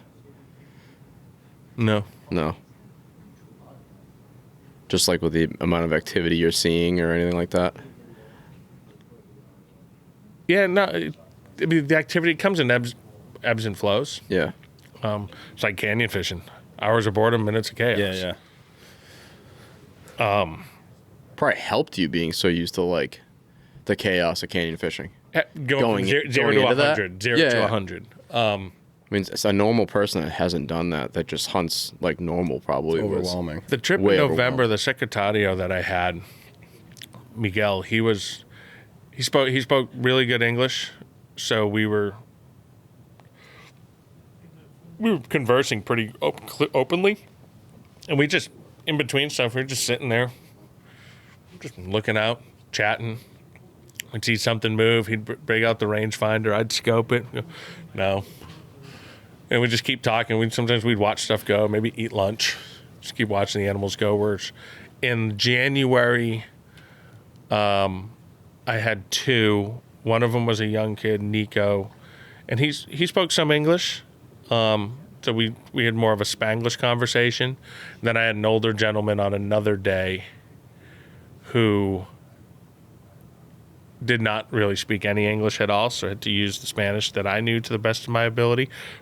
Did not shoot as many that day, but him and I had some really good laughs. He was, I think, late 60s, early 70s, Spanish military veteran. It was just as much fun trying to break the language and culture barrier. Just it's like a eureka moment when you're both able to understand you're feeling the same thing without communicating. We're speaking each other's language brokenly and also basically playing charades, like drawing in the dirt. And we still had some shots, and he was, so I mean, you really don't get bored at all. There's enough, and just the scenery is so beautiful. You find yourself just like the ocean, even when we're looking at nothing but blue water. You're just sitting there scanning, daydreaming every now and then, drift off and like, wait a minute, I'm in the middle of doing something. Yep. So it's very definitely up there with like canyon fishing. I think that was a good analogy of the spikes in action. Yeah.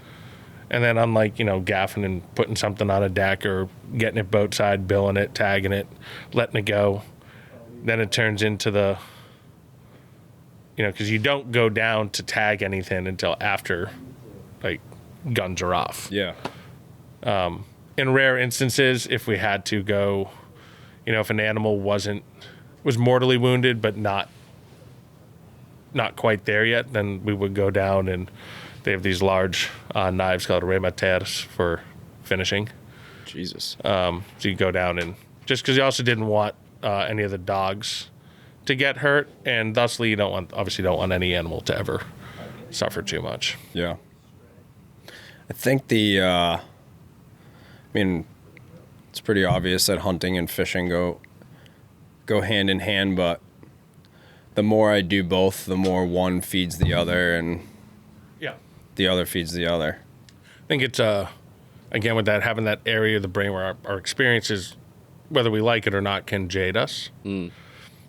Engaging in something new and challenging makes you come back to what you have experience in, almost with a renewed zest for it, and a hunger for it. Yeah, or if I find myself like thinking about, tuna fishing, if I'm like kind of at like a point in hunting where I'm like, I can't quite figure this out. I can't quite figure out how, the wind moves through here, like how the thermals work in this area. And then like I kind of think about like, all right, well, the bank's kind of like the same edge. I know the current does this. It's like, why wouldn't the wind do the same thing? It's funny how we have bathymetry and topography, and they're actually the same thing, just one's buried in water. Right. Yeah. You know? One deals with currents and winds. The other deals with winds and ground thermals. Mm-hmm. They're so relatable, though. Oh, yeah. I think that's why you see it, that why it's in a natural progression for hunters to, at times, get more into fishing and fishermen to get more into hunting. I think it's as for new challenges, too. Mm-hmm. And it just helps you, as an outdoorsman and a steward for conservation, it helps you grow it all. It makes you appreciate everything about it, but also the animals, too. Definitely. I mean, I think that's why I like hunting skillies too, because it's sometimes when they get up in that shallow stuff, that's a mix of hunting and fishing. Yeah. Harpooning is definitely, that's as artisanal of both as it gets. I mean, I don't feel like I'm qualified enough to speak too much about it, but it is like as close as you can get. That's something I've not yet experienced. I'd know? love to take a ride and just watch it. It's just so raw and pure. It is. You just in short, opportunities, you learn so much about the animal. So you don't get to see them behave like that, even if it's only like, you're running a bunch for They're not being harassed. They have no idea you're there. a minute to 2 minutes. Like that minute to 2 minutes of learning is like what you would learn sitting on anchor for a week. And think of it when you know? watch, even when you just watch any fish and you're not casting, like sitting in a deer stand and a shooter doesn't come by, but you just start watching the does, the smaller bucks, and then not just the species you're after, whether it's a fish or we'll stay with a deer, but the other animals that are interacting with them at the same time. Mm-hmm. It's you both of them when it just teaches you to observe. Yes. More, and you become a better fisherman and hunter by observing your quarry and how it behaves. Because you understand their behavioral tendencies. Mm-hmm. Capturing them becomes a little bit easier. Yeah. It's like shearwaters and terns and squirrels and blue jays. It's like Each one can signify a different fish. Totally. Or a different situation that's about to unfold. Yeah. Or a predator moving in that you're unaware of, and then there he is, and like, oh, and then you start, putting the pieces together, and you see that's terns, why you get a lot of small bait. Yeah. If I see a lot of squirrels on the ground, there's probably a lot of acorns around. Yeah. And like in the Bahamas, everyone looks for like a terraheta, the big warbirds, and you find it could be a sailfish under it, usually a big dolphin. White birds, the terns show usually you're following tunas, and then if you see a tropic bird, which is a long-tailed tern, more often than not they're probably following some white marlin. No different than you see. You said shearwaters, terns, or you see the stormy petrels dipping on the water. Something's been going on down below. Especially if it's in the canyons. That's like, all right, there's yellowfins or big eyes or both in here feeding. Yeah. That's the stuff that I feel like there's You don't get that with sonar. Yeah, that was or exchange of information and social media and the ability to know where the fish are and kind of follow the herd. You're still not able to like dissect that situation when you get there, understand that this isn't the same. This isn't what everyone's been saying it is, but it looks like that, over here, or, the life's moving in a certain direction. You're like, they're moving in that direction. And that's part of what hopefully the Skilly project will show us about whites is why are they in certain areas and why are they moving. If we can take data, add it to observations and experience, it's just going to create this greater understanding of a fish. Just like you guys know the bank so well, that's your backyard. On a given tide, on a given wind, on a certain time of year, the fish are going to run a certain highway. No different than, to me, fishing the canyons. If you look at what your eddy's doing, whether it's a cold core eddy, warm core eddy, dictates its direction of its flow and how current's going to hit on a particular canyon. It may be slow fishing, but because it's on the wrong side of a canyon, that in another day or two it's going to hit a different side and it's going to improve. Yep. Because of all these secondary, tertiary factors involved. Yep. One thing that we feel like have been considering more and more on the bank is like heavy, like current flow all the time, but like heavy current days and fishing, like less drastic wall structure, like more of a slope, so that current has more time to slow down before like it hits you where you are in the bite zone, so your baits are fishing better, as opposed to like being on the most drastic structure on heavy tides, moon tides, whatever, and everything's all angled and you're not fishing right. Like the fish might only be firing through there quickly, and there might be more fish, but if you're fishing a part of the bank where your baits are being less impacted by that current and there's less fish there, you're maximizing your bites there. I believe large predators do not like to work very hard. No. So they're going to, kind of like Wayne Gretzky's, don't go where the puck is, go where it's going to go. Yes. Along the lines of what you're saying is anticipate where the fish are going, where things are going to be a little bit slower. Your bait's going to be presented better, and therefore going to be easier for it to get eaten, because the large predators, especially when they get as big as a bluefin does, they don't want to work hard. No. It's small micro adjustments too. Like on the bank, you might only be a half mile away from where you were yesterday, but you have half the amount of current at the same time of the tide. Yep. Same with like when trolling offshore, figuring out what your tide's doing, because it can make a knot and a half difference in your trolling speed, which can play a role, but could also be that it causes you, when you try to bump it up, you're increasing your engine RPM and your engine noise, so the fish aren't actually looking for speed, they're looking for sound. That's attracting them. Yep. I think there's a lot of harmonics involved, even when drifting too, probably, whether your engine's running or you're just a generator or you're dead in the water. Mm-hmm. Especially with bluefins, because they're obviously following commercial boats and there's a lot of noise. Yep.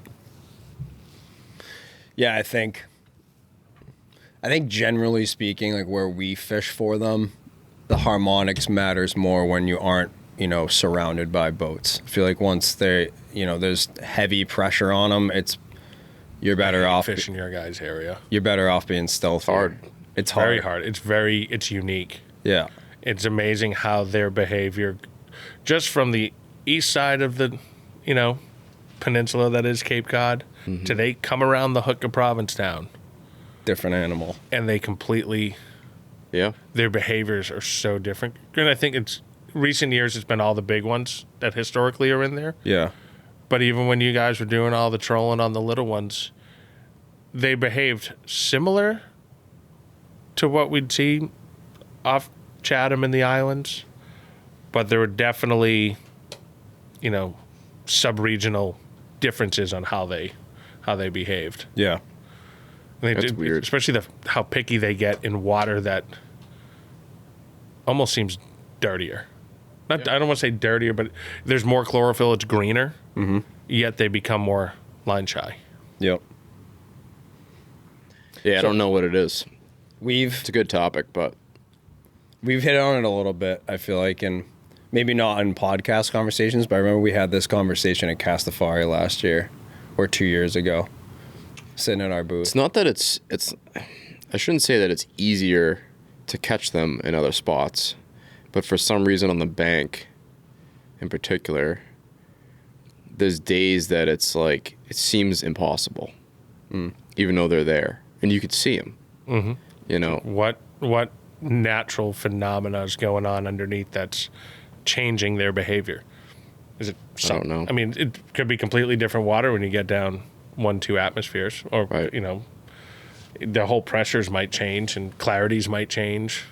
I think it's a resting area. And you guys are so structure oriented there. Yeah. Oh, big time. Like if you're off 100 yards. It's like bottom fishing. 100%, yeah. It's honestly more bottom fishing than it is anything else. Unless you're... you guys get a lot of down bites. Yeah, and even trolling, like you look at if you look at our GPS of, say, what we marked, put a mark where we get bit trolling over the years, they're almost all as if we were live bait fishing on you guys certain structures. Much at all? A little bit. Yeah, in June we caught a few trolling. When they're first coming in. I'm going to take a quick leak. You guys talk about trolling. You need to take a leak or anything? Mm-mm. What was it? 3 years ago? 2 or 3 years ago, we had a pretty substantial troll bite. 3 years ago, of mid 50-inch class to low 60-inch class trolling in July. Started like northeast of the bank. That's like throwback. Started northeast of the bank, kind of moved onto the bank, and we were hitting them hard for like, I think 4 days before people really started to see them. There's a few guys already on them. That's the hardest thing with fishing now is that it's a beautiful thing too, seeing so many people getting into it and enjoying it. Yep.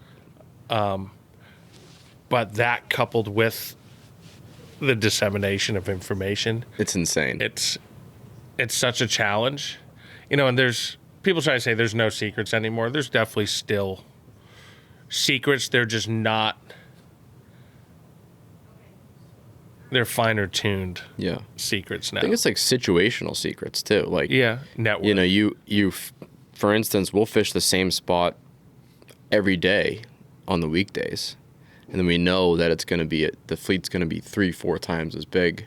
So you're gonna move on to a place Saturday. that's We're less going to pressure. go somewhere else that we haven't even been in a week, and take our, you know, we don't do that all the time because sometimes we have it so dialed in that we feel if we get a piece of bottom, we feel confident. But this time you show up and this guy's covered where you want to be, and it's like, all right, where has the life been going? Like, can we find a spot, you know? Even the canyons now. And I remember when I was much younger, first fishing out there, like hydro was a big one Yeah. to make the run there. Then ocean. And now it's even those on a good day. If it's a weekend, there's a lot of pressure out there. Yeah. And that's it was so I honestly hope that another eddy comes in and just sits out there by, you know, the end of the world. Yeah. Because we just kept going back and fishing the same spot. We seeing a couple buddies coming in. Yep. Here's where they were this morning. Here's where they were last night. All right, thanks. When are you coming back out? 2 days. All right, we'll see you on the way in. Mm-hmm. It was sometimes you could go to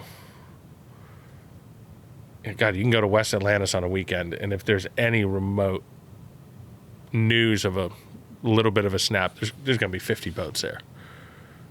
I said it's the catch-22 of it's awesome that so many people have found fishing and or expanded their fishing exploits, but it's also turned areas that used to be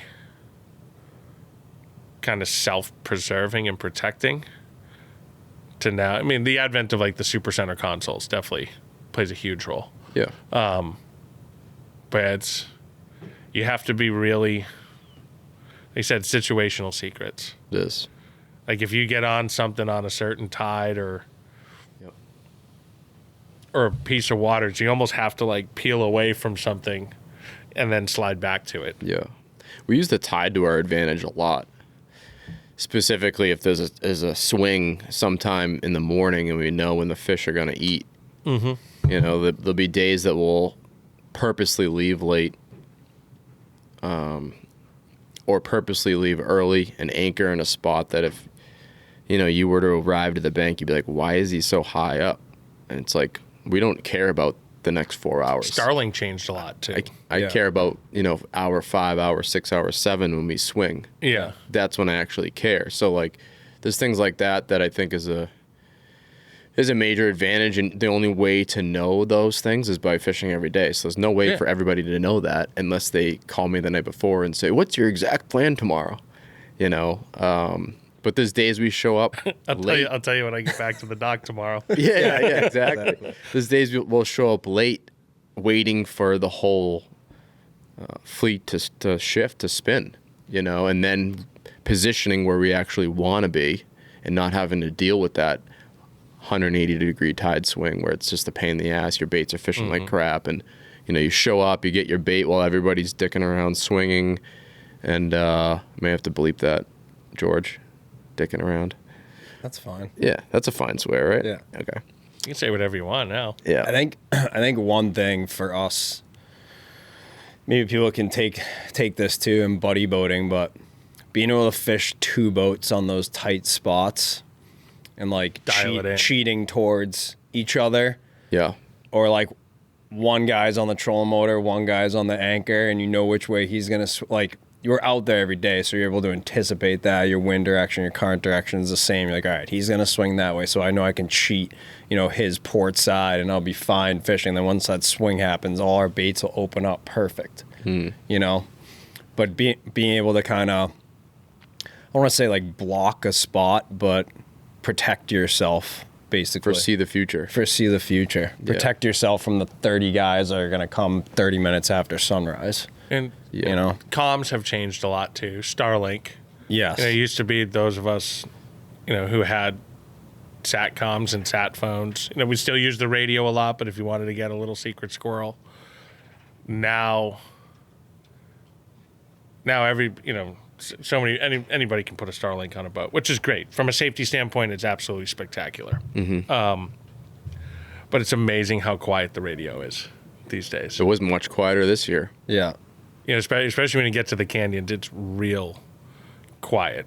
And especially, you know, before it was expanded channels, and sure, that still works, but there's a lot of people, you know, the amount of people with expanded channels now is increased. So it's almost kind of like some of the secondary secrets are now turning into how do you communicate on the grounds with somebody without getting picked up by others. And, Yeah. you know, and sure, there's pick up your phone, but it's always, everything's easier if you can just key a mic. Totally.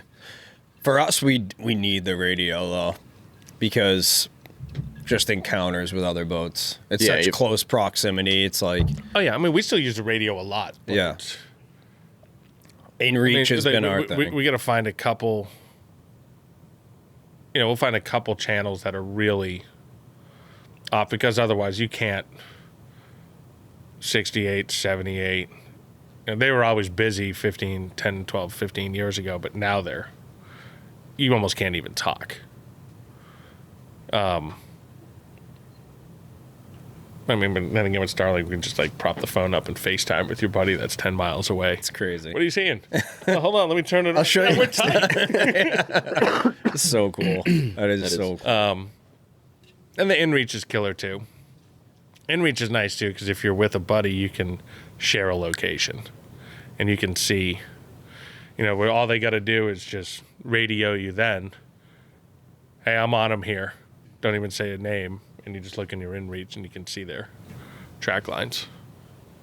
How much information do you not share between a normal canyon trip versus a tournament canyon trip?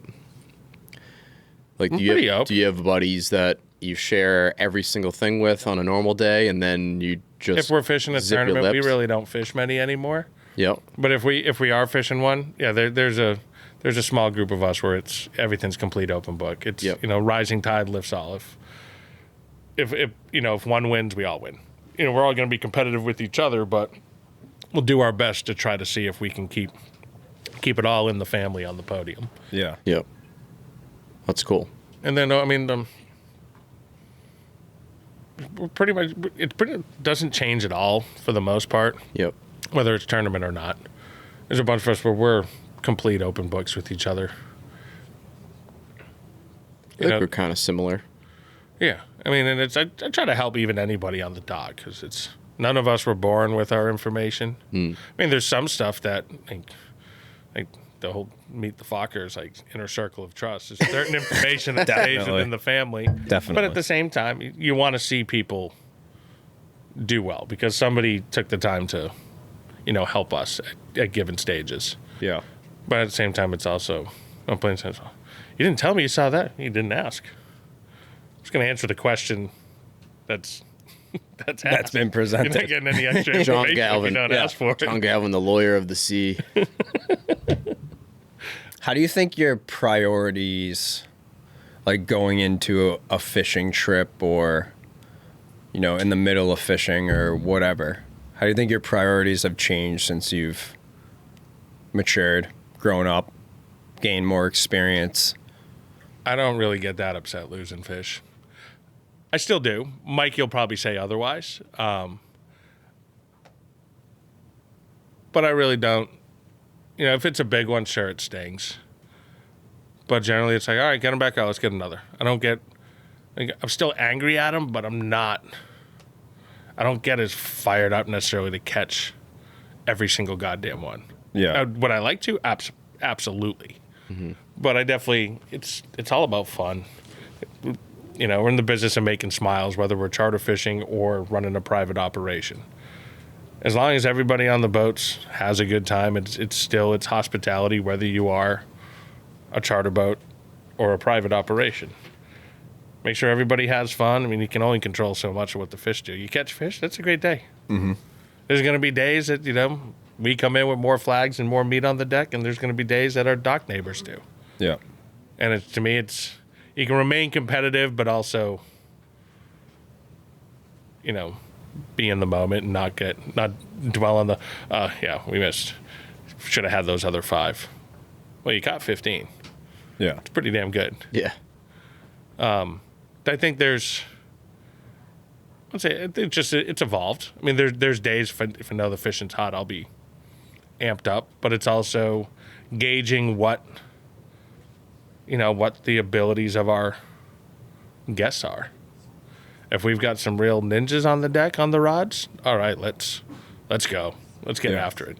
If we've got a bunch of novices and it's their first time, we're going to take our time and make sure that it's just a really memorable trip no matter what. If that means we spend some extra time on a particular fish and miss getting a couple more bites, so be it. That person gets their fish and has a good time. Yeah. That at the end of the day, that's what matters. Smiles getting off the boat. Yeah, adjusting your priorities based on your crew. That's a huge thing, and especially also, sometimes we might, we don't run with a full-time mate, so some of our regular guys might not be available. So how I will approach the fishing, I will alter what our presentations are based on what a mate's abilities are. While also coaching them up so that subsequent trips, I'll build it up. I'll add something new a little bit every trip, each time they're back on board, just to keep bringing them up to speed. Not just I'm not going to do the same things I would do at Mikey and CK or Freddie on deck. They graduate from an dredge of artificials to a dredge of mullets or whatever. Yeah, or how we're going, what we're doing on a fish on a teaser, just the overall advancement or simplicity of the spread. Yeah. If we're just looking for tunas, we won't rig as many baits. Or I may have them pre-rig more than I necessarily would expect Mikey or someone else to do, just knowing how quick they could do something on the fly. I may work with them at the dock beforehand, kind of dry running a lot of stuff. Hey, in this situation, without overwhelming them. Yeah. It's and then again for the anglers too. If we're gonna have a bunch of people that are pretty novice, I'll probably keep things pretty simple, just so that they don't get overwhelmed in a situation when there's multiple bites. Mm-hmm. Because if they get overwhelmed, something might happen. They may inadvertently think they did something wrong, when 99.9% of the time they probably didn't. If anything, myself and the mate may have got overzealous trying to do too much, and we did something wrong. Yeah. So it's adjusting everything to what we're fishing for, the crew that's on board, how many we have on board. If we're only doing a canyon trip and there's 4 of us, probably going to slim a few things down. Yeah. Depending on what the abilities of all 4 are, versus if we've got 7, 8 people, I want to try to get everybody, regardless of experience, involved. Whether it's clearing lines, setting a line. I don't want them just sitting on their thumbs, waiting to have a rod handed to them. Get them engaged, make them feel like they're part of the whole experience too. Yeah. Because who knows, if they keep coming back, now you're building them up, and you're getting another functional crew member who's only going to make the machine work better. Mm-hmm. And they're going to have even more fun. Everyone's going to have more fun. Yeah, we see that happen a lot with our customers, going from focusing on the one fish that we've hooked and maximizing the experience to fast forward 6 years. It's a return customer. They've caught a few. It's like, all right, don't need to talk to him. He's fighting the fish. Let's get ourselves 100% re-rigged so we can put some numbers up here, because we know we have the angler skill. And even more so than that, if the ones that when they're not on the rod, they know what to do with the ancillary stuff in the background. Yep. They know, we've got some guys who know, we'll get a fish up, I'll go into a turn, and, a mate might be trying to help clear or coach somebody, and we got some guests go up, they'll hit the dredge. Or they'll start bringing the teaser halyard down for me as I'm bringing a teaser in. I'll see them, we're fighting a fish, putting something in a clip and running it up while it's still sitting in a bucket or a tube, so that our redeployment's faster. Mm-hmm. It's, some of them have turned into, they've had enough instruction, but they're great at observation. So now they know, all these secondary and tertiary things that need to happen that only improve our efficiency. Mm-hmm. I feel like there's not a lot of boats like that, because, I feel like you need the right person teaching, like yourself.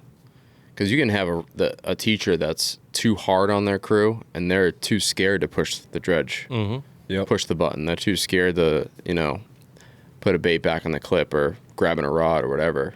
I feel like it's probably the majority of the boats out there. I agree. That you're scared to touch the reel.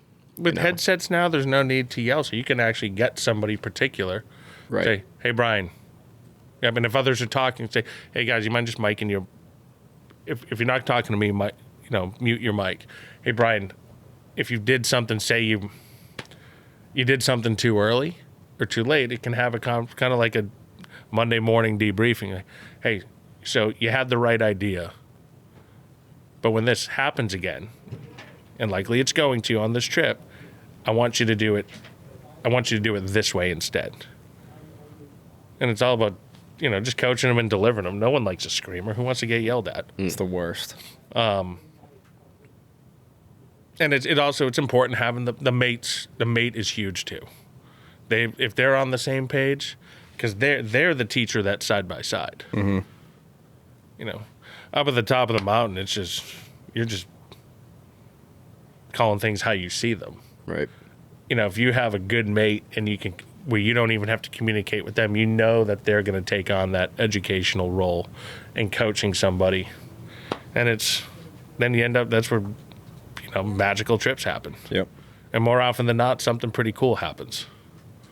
The tertiary stuff is so important. Back to one of our dad's words of wisdom, hooks in the water. If you get good at that stuff, it's going to maximize your hooks in the water. You can't catch a fish with a dry hook. It's like and numbers happen as soon as something's boated or released, boom.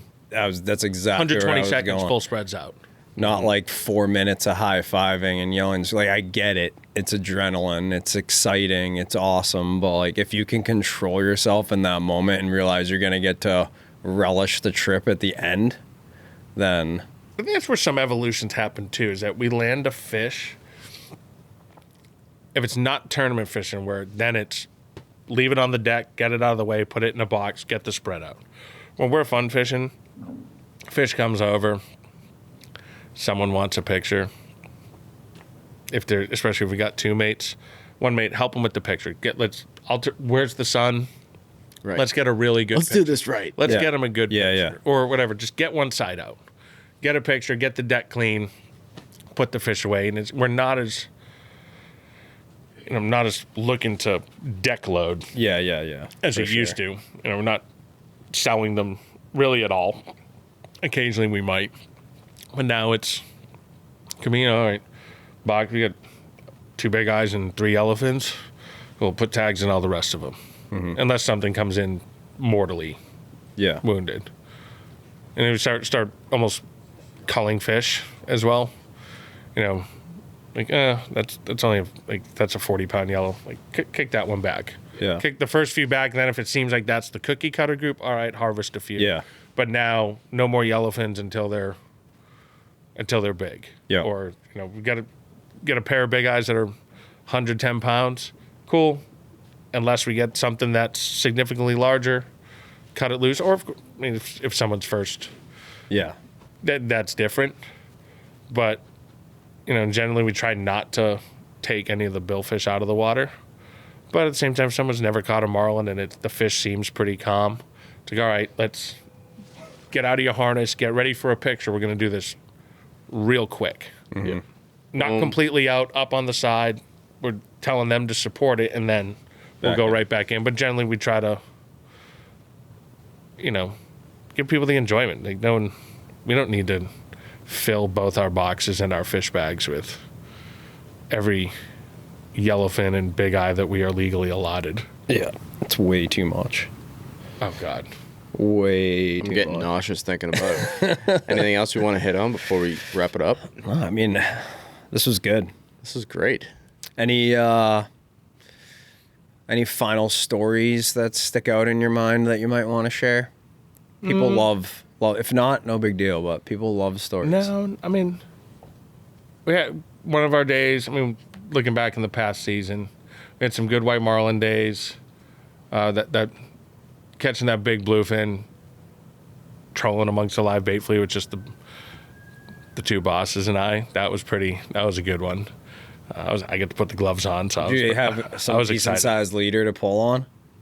Yeah, like 220. Oh, nice. I brought it right up, took the hook out. Awesome. Did a quick boat side measure, and it was like 112, 113. That's a hammer round troll for a troll fish. Oh, yeah. The planer rod, I mean, it was violent. Yeah. A few times with the bluefin that it was actually, like, the boss's wife was clearing the riggers as we backed past the baits. That's sick. Trying to catch up to it. What did he eat? Mackerel. It's probably my Are you a hook on the top of the head guy, or are you a hook in the belly guy? Trolling a mackerel? Yeah. Oh, God, in the belly with the chin weight. It's the only way to do it.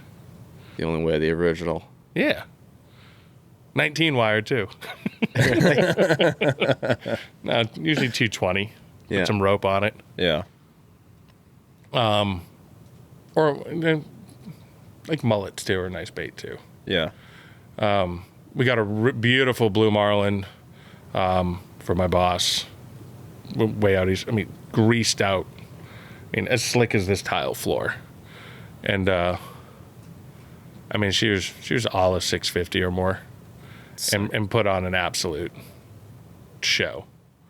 I guess it first showed up briefly on the teaser, and kid Matt, who was mating for us, I don't think he'd ever seen one that big before. Because one of their guests said that he was trying to say mum, mum, mum, mum, mum, mum, mum, mum. Because I was watching the sonar, and I had been tracking something. And then all of a sudden a rigger popped, a lifelong rigger. Remember, I looked back, and I could tell by the size of the hole. I was like, I know exactly what this is. Yeah. Clear everything. And we got the leader in about 12 minutes. And she hadn't jumped yet. So I was trying to tell him, like, just grab that leader and Yeah. shake it a little bit. Yeah. And then it just put on That's sick. it dumped 100 yards just on the surface. It's insane. Yeah, that was a fun one. That was just a fun trip. We had a Canyon first timer as a guest as well. And we were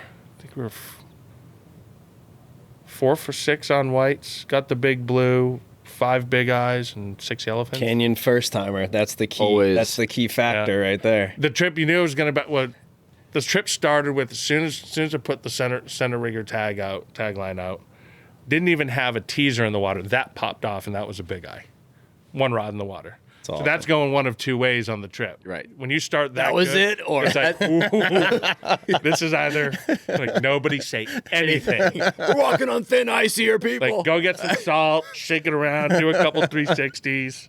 And I'm a big banana guy on the boat. I do not leave the dock without them. Oh, you bring them. Oh, absolutely. Oh, Yeah. you're a savage. He's into it. Oh, you're out of your mind not bringing bananas. It is the luckiest fruit on the planet. Yeah. Anybody that thinks a goddamn fruit's Brian's the dictating opposite. whether you're going to have a bad day of fishing or not, you're already discounting your own abilities at the dock. I'm just saying, Brian's not a banana guy. I'm not a banana guy. He is on land, though. He likes to eat them. I eat one every morning. Like if there's one in my stomach on the boat, at When least you leave the dock, there'll be 2 bundles. no, not for me. Or you might come up in the bridge and I've just got a bowl of bananas. 2 bundles is an aggressive amount. Yeah. I could see, like, halfway through the trip, Well, a guy yeah. opens a banana and you're like, all right, let it slide. But, like, to show up and they're next to your rod holders, they're going to catch Yeah. the fish, I don't know. If I don't, I did that to Jamie and Troy Did years you? ago. We were leaving the dock and I just opened up a cooler and pulled out a bundle. It's like, good luck today, boys. I bet they love that. Jamie was white as a ghost. Oh, I'm sure. I'm sure.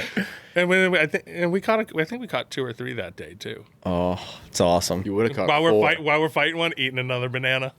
What's been crazy to see up there is Ben. Like knowing Ben from here to now, he's like He was like no taller than a one of deck the boot. top dogs up there. It's like makes me feel old, but it's really cool, really fun. Oh, we caught a wolffish this fall. Thinking of stories. Did That's you? awesome.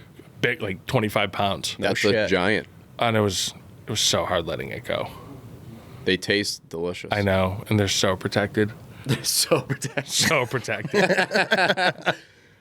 but I mean, hadn't seen one that big. That's a outside of big an one. aquarium. That's it a was big so one. cool to see. Bite your leg off. We're trying to ate a halibut bait. We're hoping for it. I mean, rod went off. It's like, oh, finally, all these years. Yeah, wolffish is a good Have consolation. you got a halibut yet? No, No. not yet. A bunch of friends have. Maybe this We will need be to a take year. that Valhalla to Fippinies. Yeah, I just wouldn't be up here that early. I know. There's more of them off the whole coast of Massachusetts than people realize. Yeah. It's just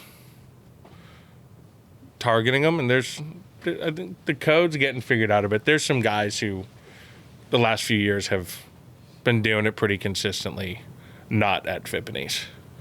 Yeah, another one that's coming into, physiological factors, tides, depths, bottom sediments. Yeah. Anything else? It's not just a big fluke. They're definitely, there's some spots for fluke where you can go fish a rip and you're going to catch them on either tide. Just your volume and size will change.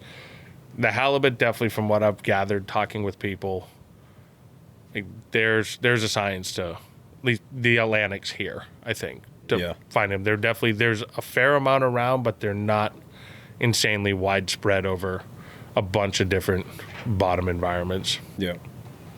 But it's probably the last real remaining bucket list fish for New England. That's just probably the same for me up here too. Well, we both Keeper we got halibut. I've caught small ones. we got the sickle fins. Yes. Yeah, we checked that box, but halibut. Honestly, thought halibut was going to be easier than that one. Yeah. Yeah, I want to get a big one. I want a real barn door. But I got to see the rack on. That Jimmy Walsh's. Yeah.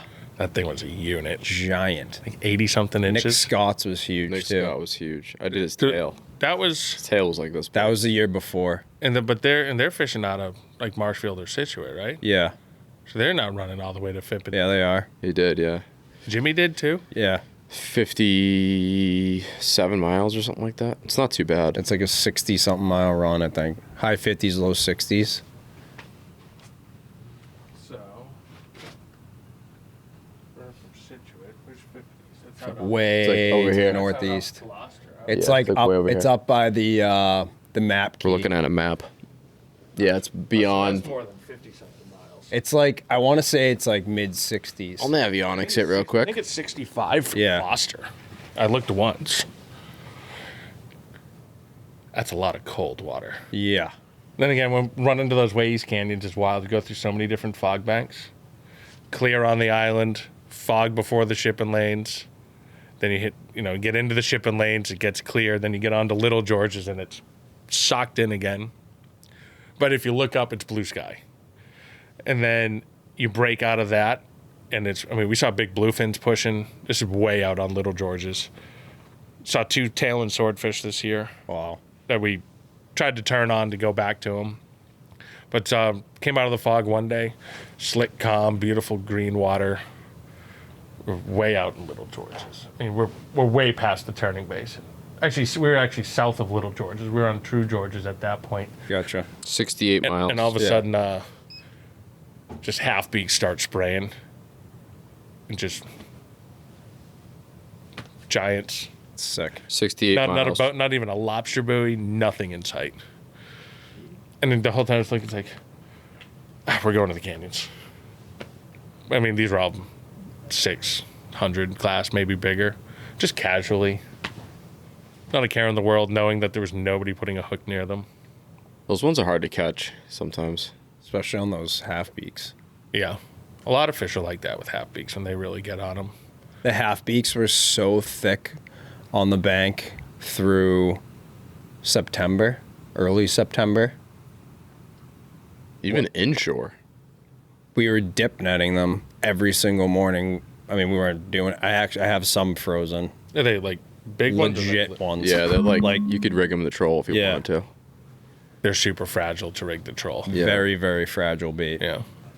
But I'm talking. You get them like brined and vacuum sealed? Yes, I do. A lot of them? Enough. Sounds like we might have to talk off air. We had a on lot. this. We had a lot this year. I'd never seen them like rafted like that up on the shoal on the bank with Max underneath and like I think you actually. could have like hoop netted them, we put them We in, were just in a live well? You 100% We were just scooping them with could bait hoop nets, netted like them. not even trying. Yeah, like with our short handle. If you put them in a live well, were they living fine? Yeah, they're Yeah. living absolutely fine. I mean, they would die after 3-4 hours. Yeah, but that was with mackerel getting True. beat up, Stressed out. stressed Yeah. out. Yeah, I don't know. I don't think we really tried it for a long period of time with them. We had a few live all the way back to the dock. Yeah. Should A have tried lot. them. Should have tried them for bass. The most I've ever seen, anyways. Like, not really seeing the starburst feeds, like seeing that in the dark on the way out, 900 line in between home and the bank in the morning on the way out, and like, we should stop here, but we don't have the right bait to stop here. But then getting to the bank and it all being a part of that surface life in the morning, I'd never really seen that before. Like schools of mackerel underneath, half beaks pushed up high, rafted, boils around You them, guys had tunas so in much there. bait up there last Crazy. year. You had Yeah. everything. Yeah, we had a lot. Not the herring. I mean, you know how much Taylor and I love herring, but I got a tattoo that's a herring in my back. not as much as I'd like to see. Full back. It's my whole Open back. mouth or It's just closed mouth? Open mouth. Sikorsky. That is one thing that we do. We do not. If a herring has an open mouth, Throw it in the trash. throw it in the trash. All right, I got a piece. Let's wrap it up. All right. Thank Love you. it. Thank you very This much. was Appreciate it. awesome. Thanks for having That was me. awesome. You're always a wealth of Appreciate that. info. Love being here and love being able to catch up and most importantly talk about the Skilly project. Hell yeah. I hope you guys will see some cool things as it develops and we start as the season gets closer and we start getting hopefully getting some tags out. Yeah, great. we'll share all that link info. Yeah, and Skilly everything. Project info will be on the description Yeah. for the episode. You get theskillyproject.com right now, show the sponsors currently, and we've got hopefully got some more coming in. So it's gonna be fun and exciting, Cool. especially once start getting data back. Then that's the real Yeah, thrill. it's awesome. Well, thank you again. Appreciate it. We'll see you soon, hopefully. Absolutely. Back up here soon enough. And if we don't see you before your next fishing adventure, good luck. Headed back Friday. Awesome. And be gone for 2 weeks, and then doing about 2 weeks on, 2 weeks off. Cool. So hopefully, if you end up in Florida, give a holler. Yeah, From down there, we'll do a destination podcast. that'd be awesome. That'd be Good to awesome. me.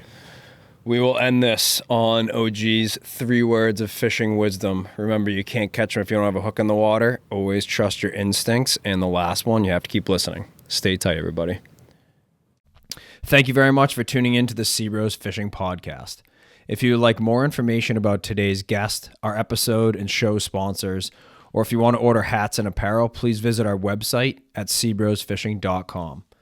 You can also stay up to date on all the latest SeaBros Fishing content and podcast episodes by following us on Instagram at SeaBros Fishing. Finally, to book a trip with us through our family-run charter fishing company, please visit massbayguides.com or see our latest updates and fishing reports by following Mass Bay Guides on Instagram and Facebook.